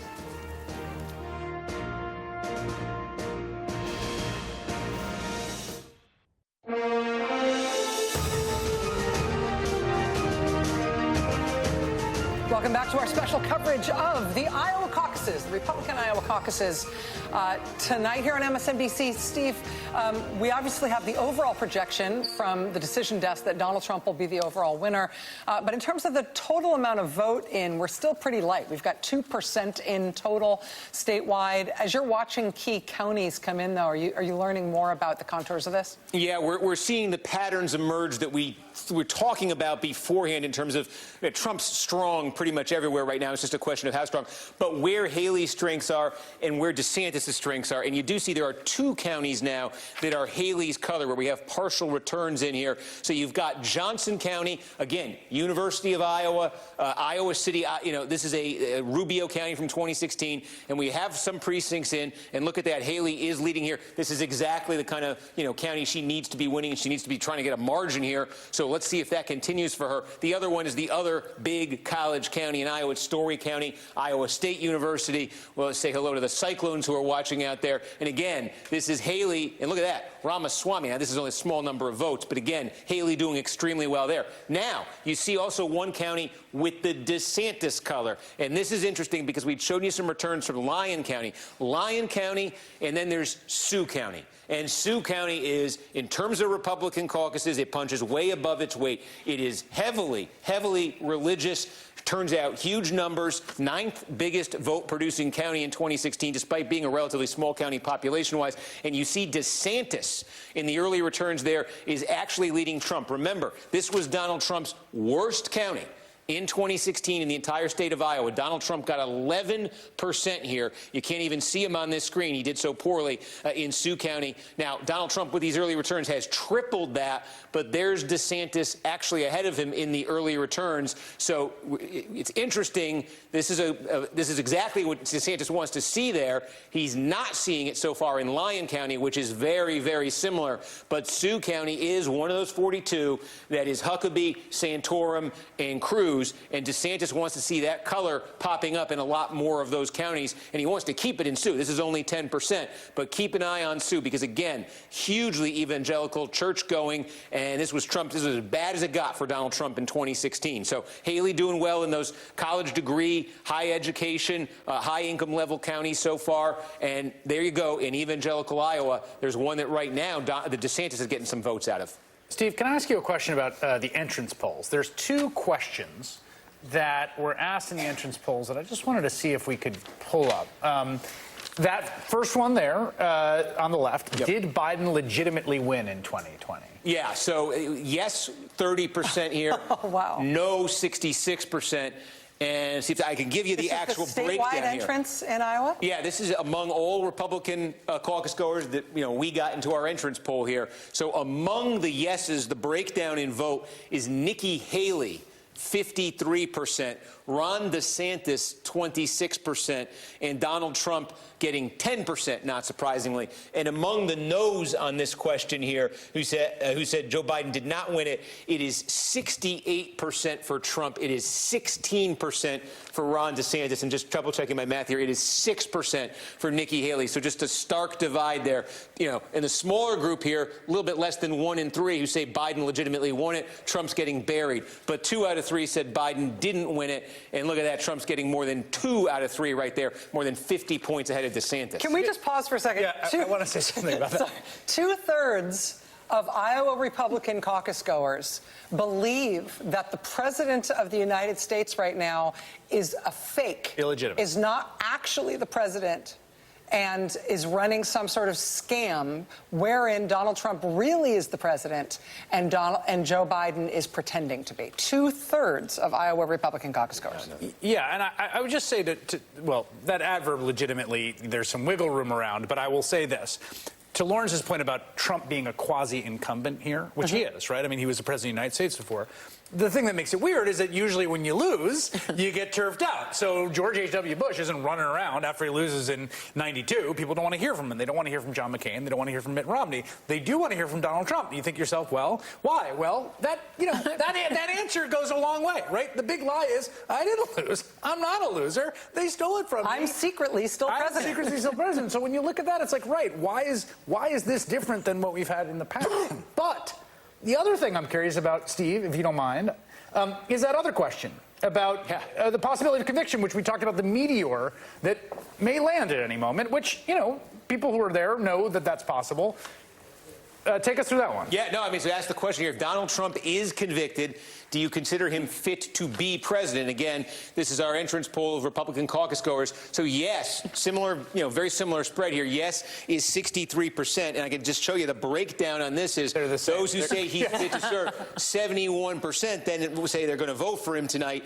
And it's 13% for DeSantis. It is 6% for Haley. Among those who say no, Trump would not be fit to serve, the number is Haley. Remember, Haley seems to be gobbling up the lion's share of the anti-Trump votes. You're seeing 50% for Haley with this group.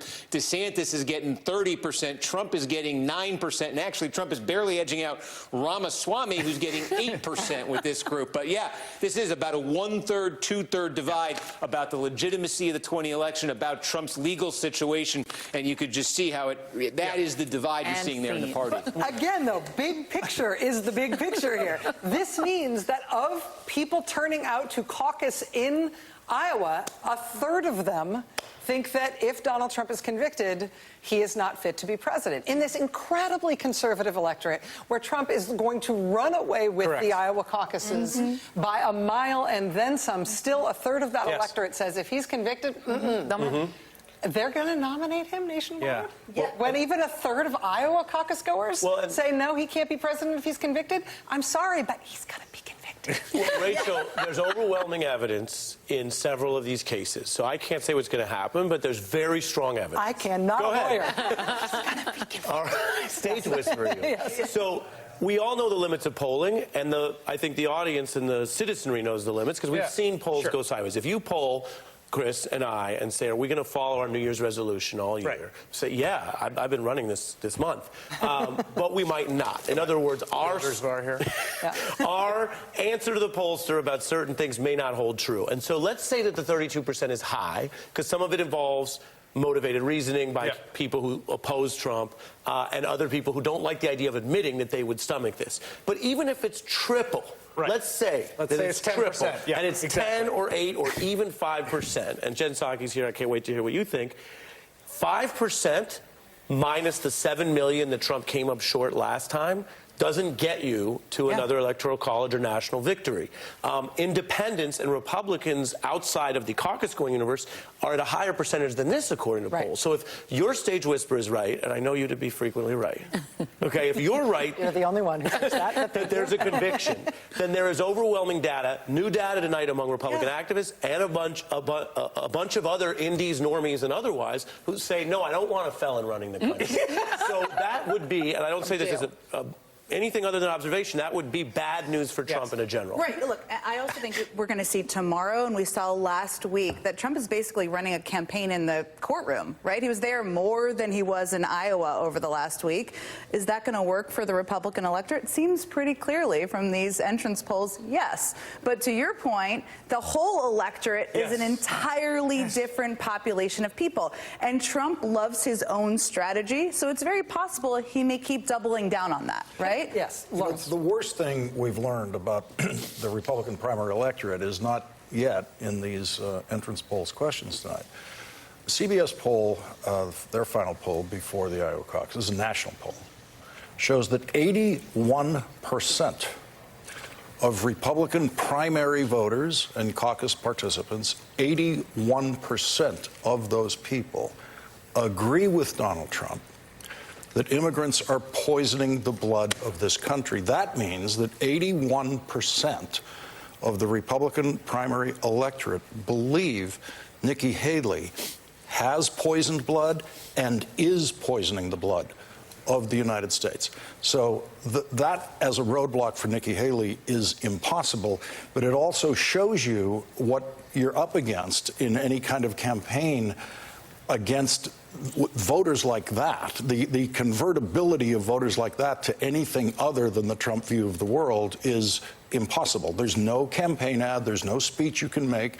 There's no, Republican who Chris Christie might be able to convince some of them. Not them. Not any of the 81%. Not one of them can be converted. And the bottom line is, as much as we want to respect, and it's been interesting listening to these voters, you must understand that the Republican base is overwhelmingly those people. It's white evangelicals for whom supporting Trump is a matter of faith. It is a matter of their religion. It is a religion, and therefore Nikki Haley is unacceptable for the reasons Lawrence has just said. She is one of the people poisoning the blood of the country. Vivek Ramaswamy's wife went out into Iowa to try to convince people to vote for her husband. What she got back is people saying, well, you know, where are you from again? Were you born in the United States? Was your husband born in the United States? Because, you know, what religion are you again? Oh, you were Hindu? I don't know if that's acceptable to me. And saying that to her face. And he suddenly discovered at the end that, I don't know, he went sideways with Trump somehow, and Trump started attacking him and saying he went birther on him. You know, at any moment, those voters could do the same thing. The answer to your question, Chris, is are they going to still nominate him despite his 91 criminal? Yes. Probably. Yes, they're going to nominate him. They're going to nominate him. The other thing we should keep in mind, again, you know, I always look at these numbers coming from a son of New York City, from the Bronx, population of like, you know, 1.4 million or something people. Like, we're talking about 140,000 people here. Like, the people that are going to vote in a presidential election in Iowa, even for Trump, are going to be far in excess of this number, right? So this is the sort of most distilled essence in some ways. People coming out -7 degrees to caucus on a caucus night. Motivated activists, the most motivated people. So there are lots of people that are going to vote, you know, Republican vote for Donald Trump, and might even told those pollsters. I mean, in that poll, that CBS poll, it was the general electorate was like 46% agreeing with the 47%. 47 disagree with Trump among American voters. 53. This is only 53%. It's a very narrow thing, right? Of American voters disagree with Trump that immigrants poison the blood of this country, which is to say, you have an electorate in the United States that is 53% sane.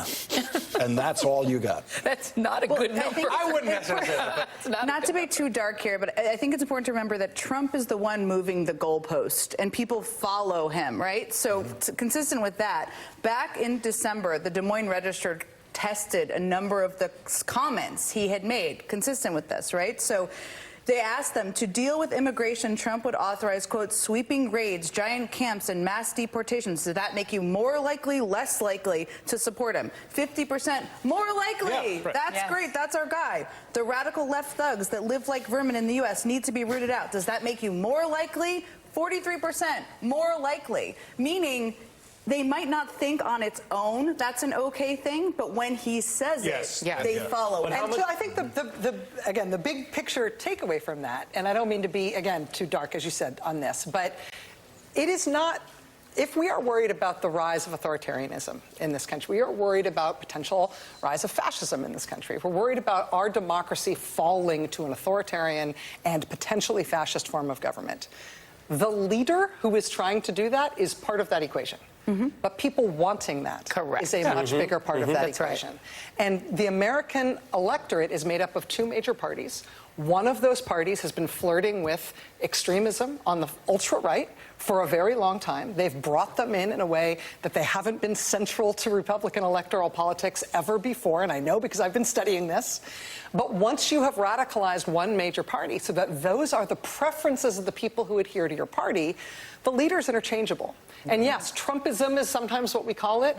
MAGA movement is probably a better way to do it. But there is an authoritarian movement inside Republican politics that isn't being bamboozled by Trump. They are pushing Trump to get more and more extreme, because the more extreme things he says, the more they adhere to him. And that is coming from a very large proportion of the American right that adheres to the Republican Party. And that's why this is a Republican Party problem more than it is the problem of one man and his leadership. Doesn't that tie together the 2 points you were raising? You're talking about religion, religious zeal, without religion.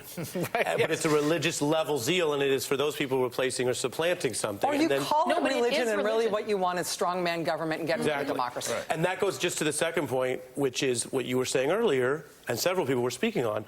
There's no reassessment about winning anyone back over, even though you got fewer votes in 16, you lost big time in the 18 midterms, you got shellacked 7 million net negative in 20.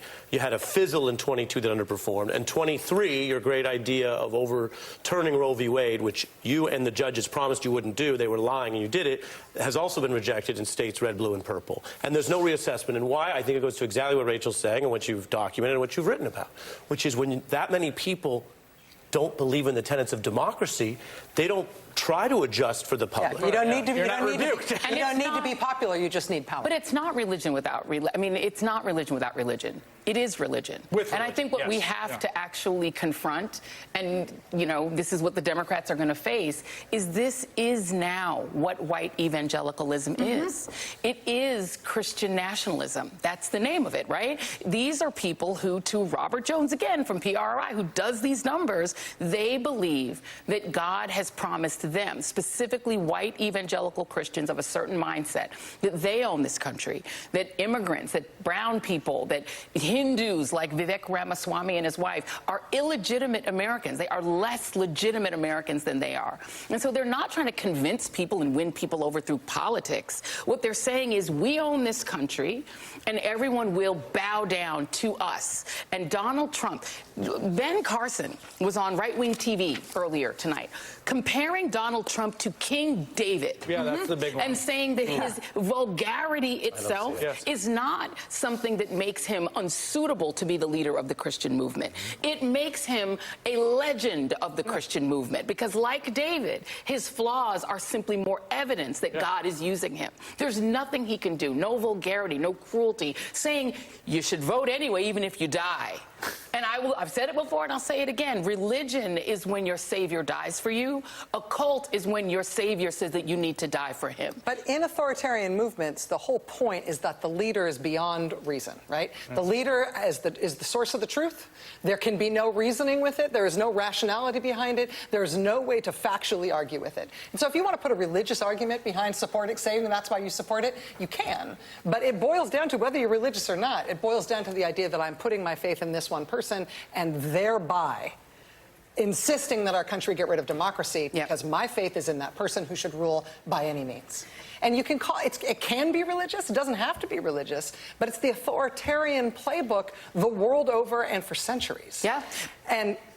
And luckily, we have Garrett Hake at Trump Victory Party headquarters in Des Moines to talk to us about being there in King David's camp. Garrett, I know you have some reporting for us tonight on Trump's next moves, what he's planning after having been projected tonight's winner.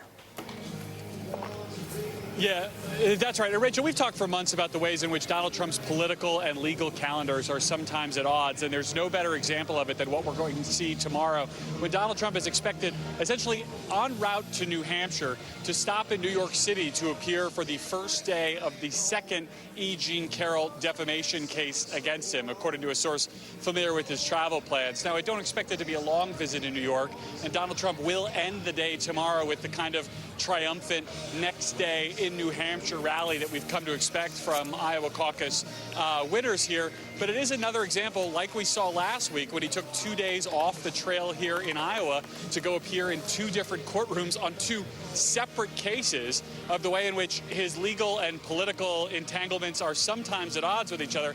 And I just say sometimes because in the time I've spent covering this campaign, especially the last 8 or 9 days or so on the ground here in Iowa, I have to tell you that especially among his supporters, but even among Republicans I've talked to in Iowa who weren't planning to caucus for Donald Trump, it is baked in now that all of these cases against him are part of an effort to stop him outside the normal bounds of how elections are supposed to work. The idea of election interference or Democratic prosecutors or Joe Biden's DOJ, whatever it may be, going after Donald Trump has become an article of faith, especially among the MAGA faithful who are caucusing for him tonight, but not just among that group. And I suspect you'll see that dynamic continue to play out after tomorrow's stopover for court in New York on the way to New Hampshire.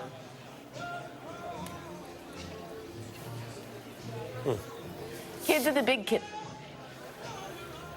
Wait. Alex Wagner is trying to jump. The reason we are paused is that Alex Wagner, I think, is trying to jump in there. Do we have Alex's mic? There we go. Can I talk? I think you can talk. It's the dog cone. Hello from the dog cone. Garrett, it's Alex Wagner. My question to you is, at the big kids table on the main set, they were talking about this sort of interesting breakdown of Iowa caucus goers. Again, these are entry polls. But if Donald Trump were to be convicted of a crime, would you consider him fit to be president? 63% of respondents said yes, but 32% said no. You're talking about the sort of responses you've gotten from Iowa caucus goers about these federal trials and state trials, and they seem to be, these Trump supporters seem to be dismissing out of hand the notion that these are legitimate exercises in justice. Who then, what crimes do you think 32% of Iowa caucus goers are thinking are legit enough that they might disqualify Donald Trump from being president? Do you think that they're, like, in other words, what is the sort of awareness level of the sort of ins and outs of these trials? Do you have a sense of whether that's any crime that or specifically these trials that we're talking about as being disqualifying?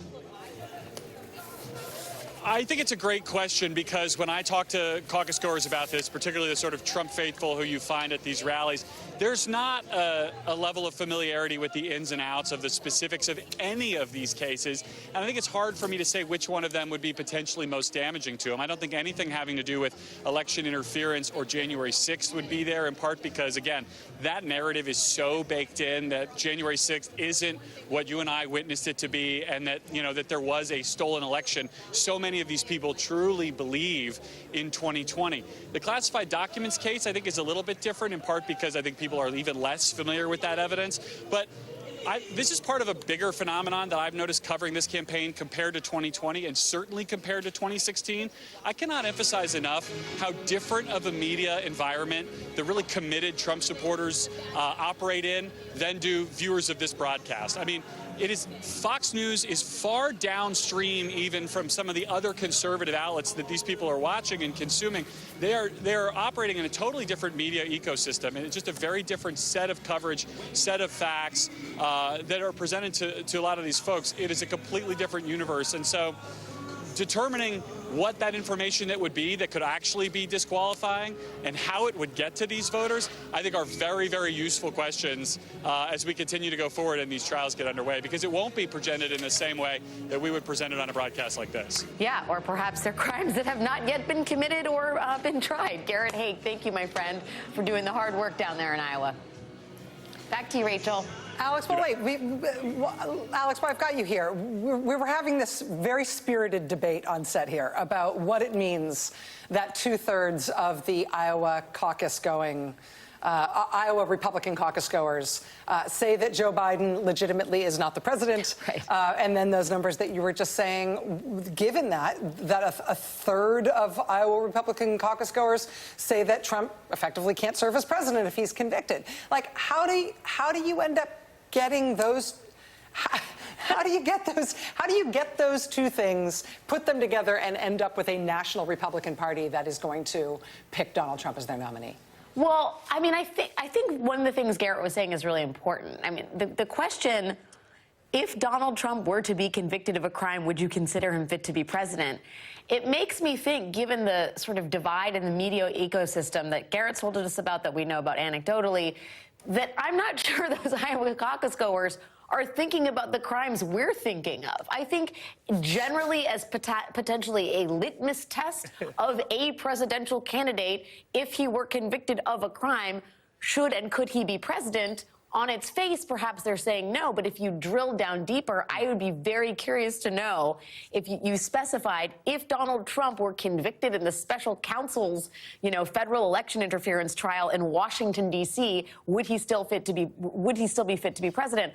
I'm not sure the answer would be the same. I mean, I think that we are dealing with such a polarized partisan landscape here in terms of information and basic facts that I would imagine a lot of these caucus goers have dismissed out of hand the notion that any of these trials will be fair, in the same way that 2/3 of them believe that Joe Biden is not the legitimate president of the United States. I mean, I guess what I would say, Alex, is that I think that's possible. I also think that 2/3, 1/3 partition is interesting and kind of a useful rule of thumb here, honestly. Like, I think those two questions are pretty revealing about a big divide in that electorate. I mean, right now we'll see what it ends up being. Let's say he got 66% tonight, okay? Let's say Donald Trump got 66% tonight. He's going to get less than that, right? But, we talk so much about his dominance over the party, how he has come to control the party, how everyone's bent the knee to him, how he's going to waltz to this nomination. All of that, I think, appears to be true. And tonight, NBC News called it for him as a projected winner 9.5 seconds into the hour. Approximately. But when you're thinking about, persuasion, you're thinking about democracy, you're thinking about this election, I'm interested in that third. Like, that's stuff to work with. In the same way that Ron DeSantis misunderstood what material he had to work with, for the popular pro-democracy majority in the country, which remains a democracy and remains a majority, that is something to work with in there. Who are those folks in the 1/3? Like, that's where a lot of the work's going to be done. Like, and who are those people? We've been so focused as a country with every step of the sort of legal accountability thing for Trump on what Republicans and what Trump supporters will think.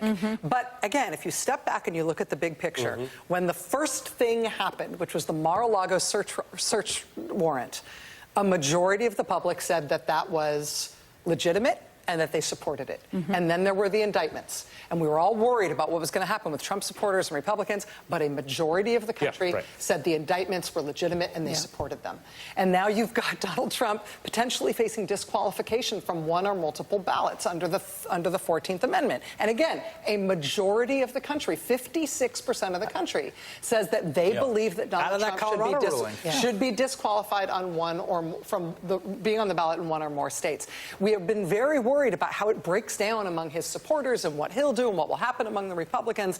But in the country broadly, people believe that he's committed crimes. They want him prosecuted for them, and they want him locked up if he is convicted. And people should remember. Oh, I'm sorry. Go ahead. Can I say something super obvious? This is not as deep as some of the points that have been made. There's a reason why Republicans have spent decades doing the politics of law and investigations. They did it first. They did it to Clinton. There were some legitimate things and questions, but what they did, the country ultimately rejected because they didn't think president should be over their trumped-up perjury.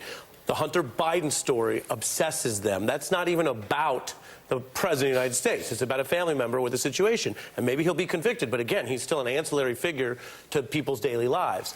I'm not saying everything Republicans do is politically shrewd. I'm just saying the idea that it's debatable or an open question whether investigation, probe, legal process, and potential conviction hurts you. I think it's hurt people for decades. Well, and that's why it's all they think about. Don't overthink it. What you have to remember, too, is that before he was indicted, had 91 counts, he couldn't beat Joe Biden. So I think we have to remember that I'd still rather be Biden in this because he beat him when Trump was unindicted. He couldn't mount an electoral college or a popular vote majority against Joe Biden before. And it's hard to imagine he's gaining voters by becoming indicted and by having the E. Jean Carroll case and all the rest of it. So, I mean, I think that Republicans, again, it goes to the point that I think that Ari was making earlier, that they have abandoned the idea of growing their party because he has lost everything he has touched has turned to poop. Since for the last 4 years, he hasn't actually endorsed winning candidates. He hasn't produced winning candidates. He's actually been a loser for them over and over again. All you're left with is the faith of his voters that he's the better candidate and that he can beat Joe Biden because they don't believe he lost. Right. I mean, Joy, as you just said, the election deniers lost in 2022. All of them. They lost. Many of them lost in the primaries. Many of them lost in November. And leading up to it, it was still like, well, people turn out and care about democracy. We decided this very disc, not knowing. Right. And they did. Right? Because, meaning the democracy, the good white hats turned out, right? In defense of democracy. It's a question that has been proven over and over and again, including in polls, but also when people vote. We need one more exit poll question for New Hampshire, and it's a conviction question, and it for Republican voters. If Hunter Biden is convicted of tax evasion, can Joe Biden be elected president? Would that bar Joe Biden from being president? Because I want to see the people who answer, the 2/3 who say, oh, you can convict Trump of any crime and he should still be president. And then I want to know how many of them believe that if Hunter Biden is convicted of tax evasion, Joe Biden can't do it. You got it. You're done. Broadly in the electorate, they'd say, who cares? We know that. Who's after Biden? But Trump supporters. Let's go back to Ottumwa, Iowa, where Jacob Sobroff has been at Ottumwa High School watching all these different caucuses rolling out over the course of the night. He was able to talk to the local county Republican chair. We saw some of the speeches from candidates there. Jacobs, how has it been rolling out over the last couple of hours? Well, I heard what we had said about the projection, that turnout was lower than in previous years, and that, while it does look like a lot of people are here, about 1,000 showed up, it's far less than nearly double that in 2016. Wow. And Rachel, the final tabulations are happening right now, and I'm going to try to sneak through here and see if we can get an up-close look at this while everybody's... Sorry to split your handshake, guys, excuse me. Pardon us. Excuse us. So what they're doing here, these orange pieces of paper, excuse me for 1 second. I just want to get a close-up look at that board. Come on in, guys. Yeah, just looking at this quickly, it looks like Trump has really cleaned up at this location. So these are the different precincts. If you look vertically, horizontally are the results, and then just take a look. It's not hard to see. Let's start here. But Trump 16. Trump 17, 2 for DeSantis, 26 in this precinct, 5 for Haley. And I just want to stress these are unofficial results until they're reported by the GOP. But this is what it's looking like on the county, on the precinct level: 39, 3 for Ramaswamy, 6 for Haley, 28, 31, 38 compared to 12 for DeSantis. So second place here looks like DeSantis. I haven't added them all up, but you get the idea, guys. It looks like Trump cleaned up here, and everybody, let's just turn around here so they can see everybody's watching to get the results here in Ottumwa. And Jacob, have things run smoothly? Things have gone relatively smoothly, and in fact, to make them run even more smoothly, I mean, just move out of the way just slightly. Go ahead, you guys, you can come in. The whole process is doing exactly what she's doing, Rachel, taking the precinct level results with those orange pieces of paper and then reporting the results out on this whiteboard. But yeah, I mean, it's 8:29 p.m. local time, 9:30 where you are, and this is exactly what Trudy, our friend from earlier, was telling me she thought was going to happen in the time frame she thought it was going to happen, and Trump looks to have a significant advantage here, guys. And if nothing else, Iowa is a testament to the importance and beauty of excellent handwriting. So please pass on to those who are posting on that board that they're doing their Roman numeral or their Arabic numerals there are very impressive. Thank you, Jacob. Much appreciated, my friend.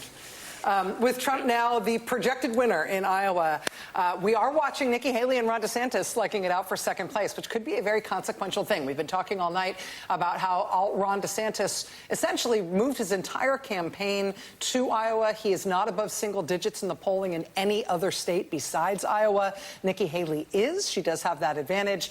This could be a do-or-die night for Ron DeSantis as he battles it out for second place with Nikki Haley. We're expecting a lot of votes to start coming in the next few minutes. We're going to take a quick break and come back and talk about that battle for second place and what else we're seeing roll in with Iowa results. Stay with us.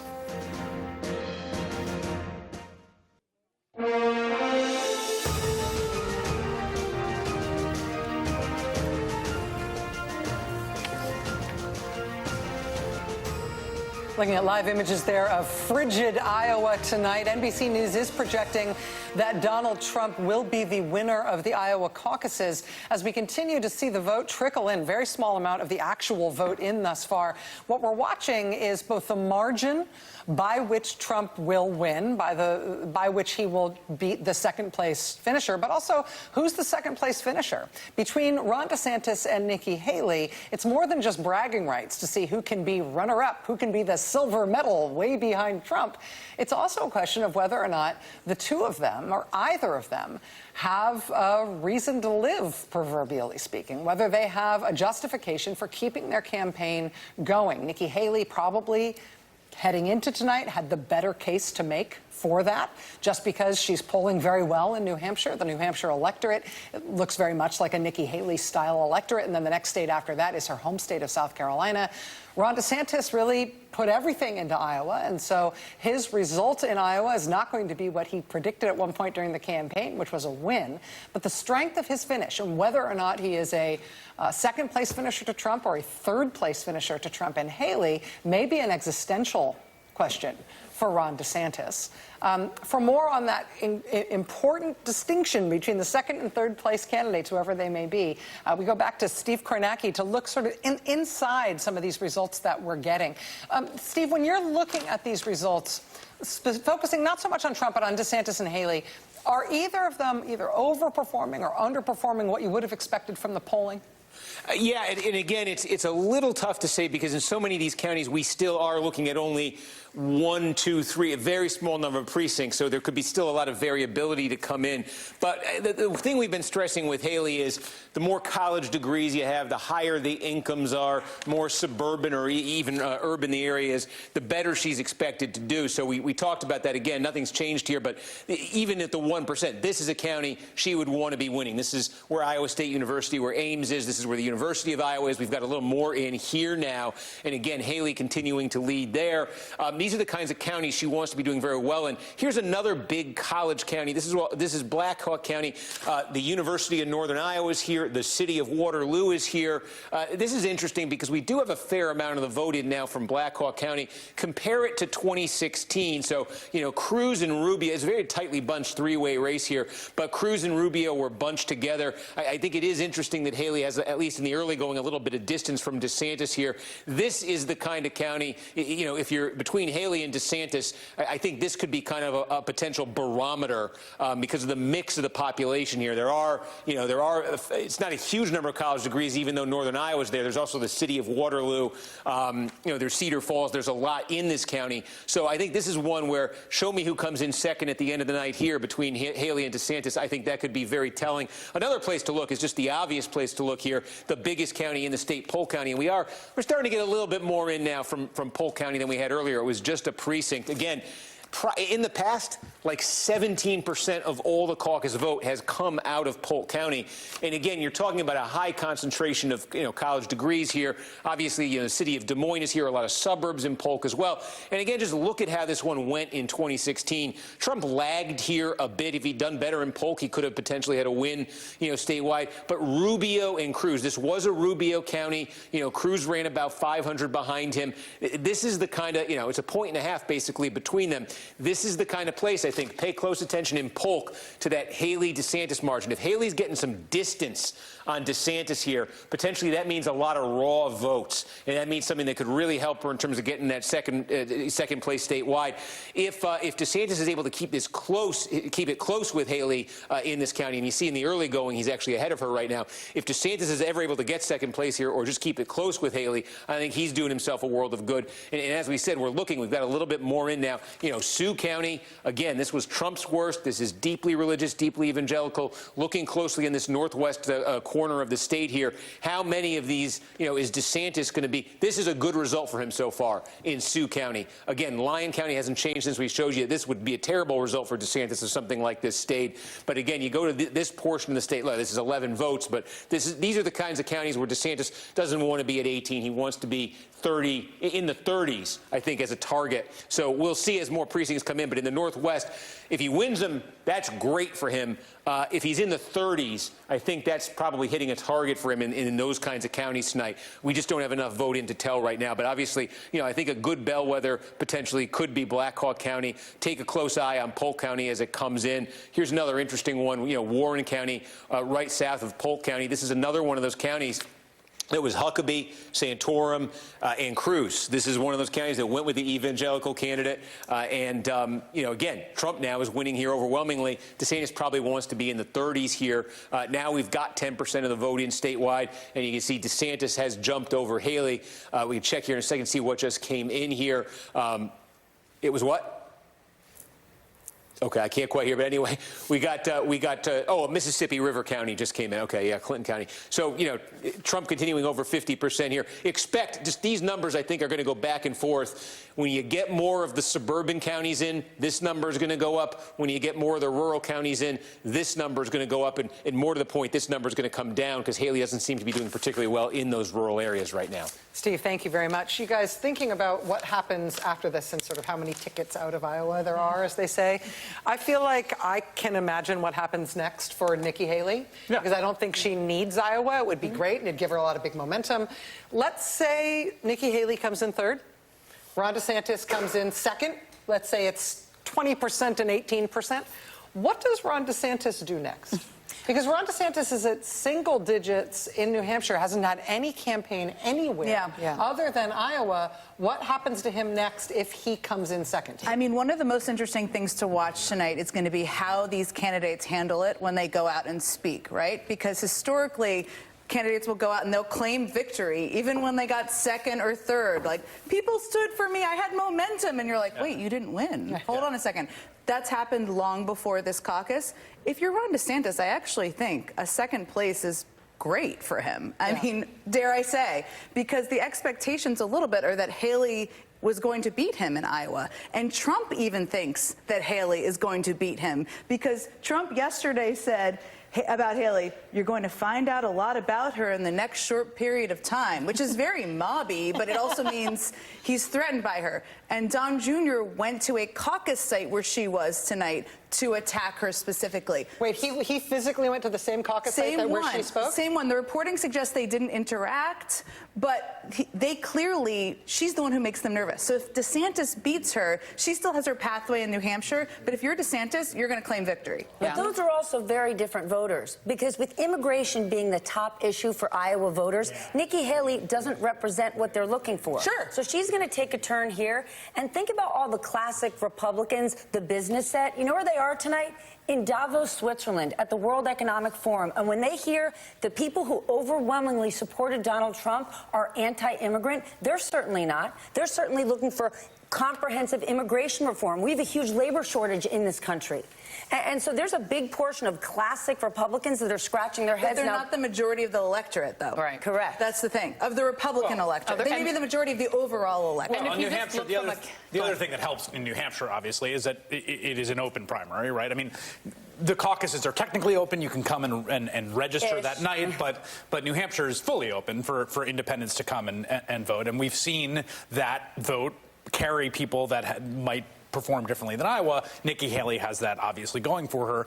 A huge part of the issue here, when we talk about Trump's dominance of the Republican Party, one of the things I think we don't talk about enough is that he's just chased a lot of people out. Like, there's a bunch of Romney voters who just watch MSNBC all day now and vote like Democrats, like straight line. Like, there's hi, everyone. Like, there's tons of those people. So those voters are not in there in the caucus anymore. I mean, it's not like the Republican Party isn't competitive in the national polling right now, and NBC's national polling right now. Trump is beating Biden. Oh, no, I'm not saying anything about the competitiveness. I just mean the kind of person who considers himself a Republican has been changed by Trump enough that some of the votes that would be needed for a Nikki Haley, for instance, are not there because they're not Republicans anymore. So like that makes the math a lot then, harder. I think if you're the campaign, if you're running the campaigns for Nikki Haley and Ron DeSantis, you each have to do one specific thing. If you're Ron DeSantis and you do come in second, you then need to you have to make a choice. You either need to move your entire operation to South Carolina and try to pull a Barack Obama, right? Wherein they he's going there first before New Hampshire. Right, because you have to remember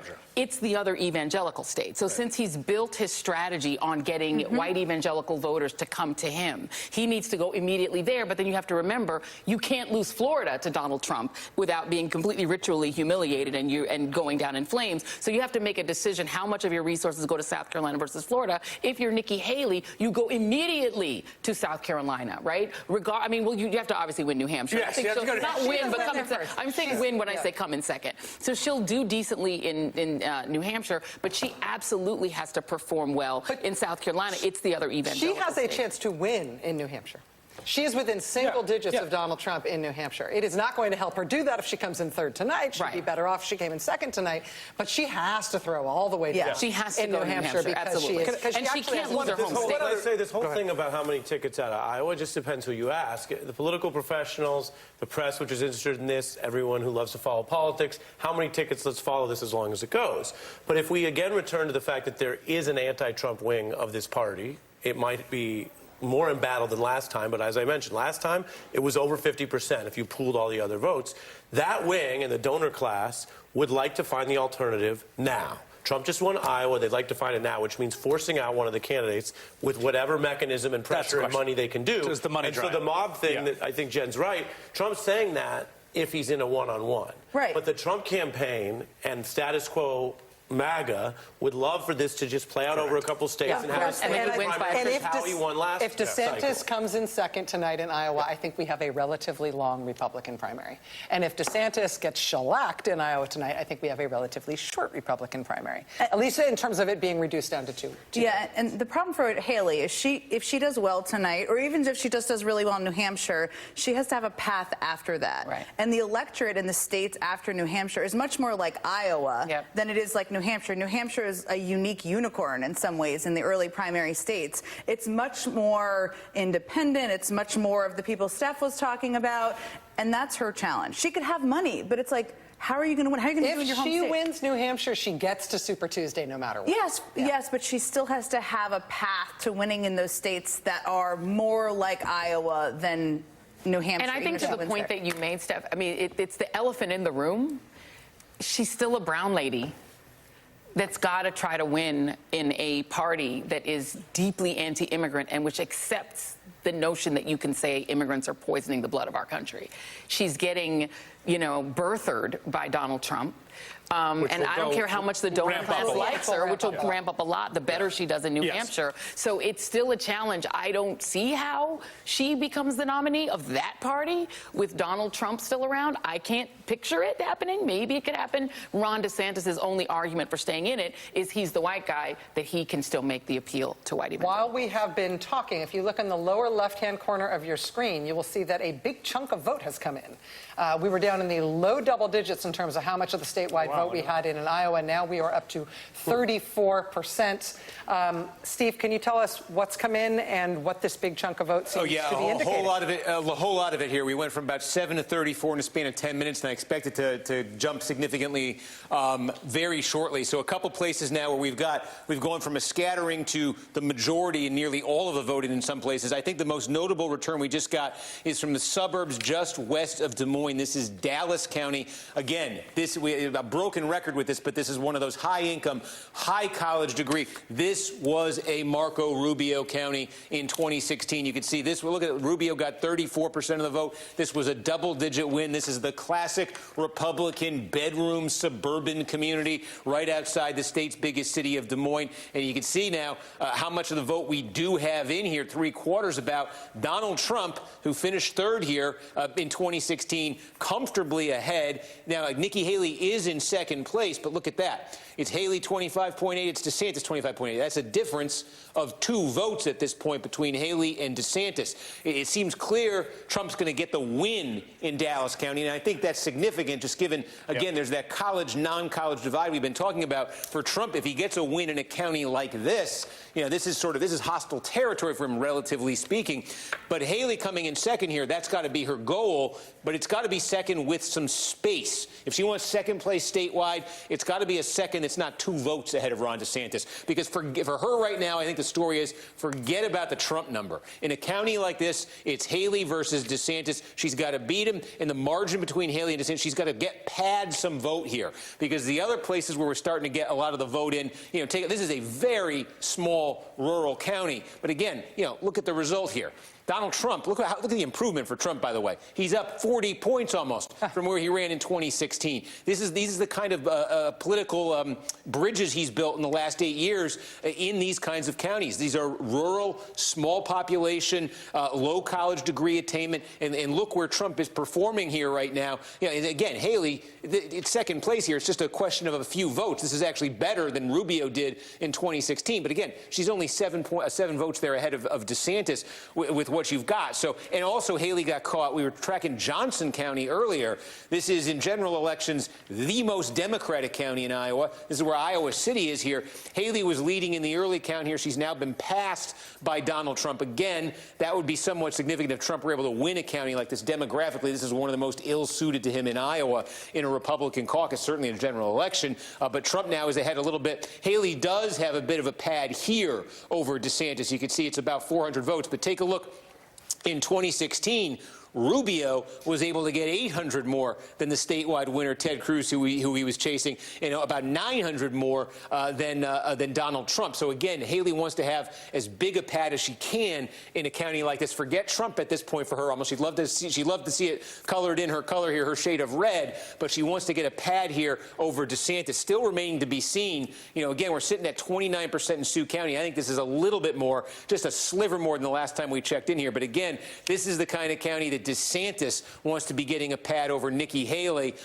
Again, this is a good number out of Sioux for Ron DeSantis. We're waiting. We only got a sliver more out of Lyon County. As we say, this is the kind of county for him only that he's coming in second. If the margin stays like this, 12-9 for second place, that's not what DeSantis needs at all. Again, we'll wait for more vote to come in right there. But again, as we check in overall, 37% statewide right now. There's a difference there of 629 votes between Haley and DeSantis. That equates to 1.3%. And so again, population centers, Haley wants to build up a gap between herself and DeSantis. And DeSantis, especially in the northwestern part of the state, but really throughout the state, all of these counties that went Huckabee, all these counties that went Santorum, all these counties that went Cruz, he'll take any wins he can get, but he needs a pad in all those counties over Haley. This is a very close race for second place. But again, I think you've been talking a little bit about this.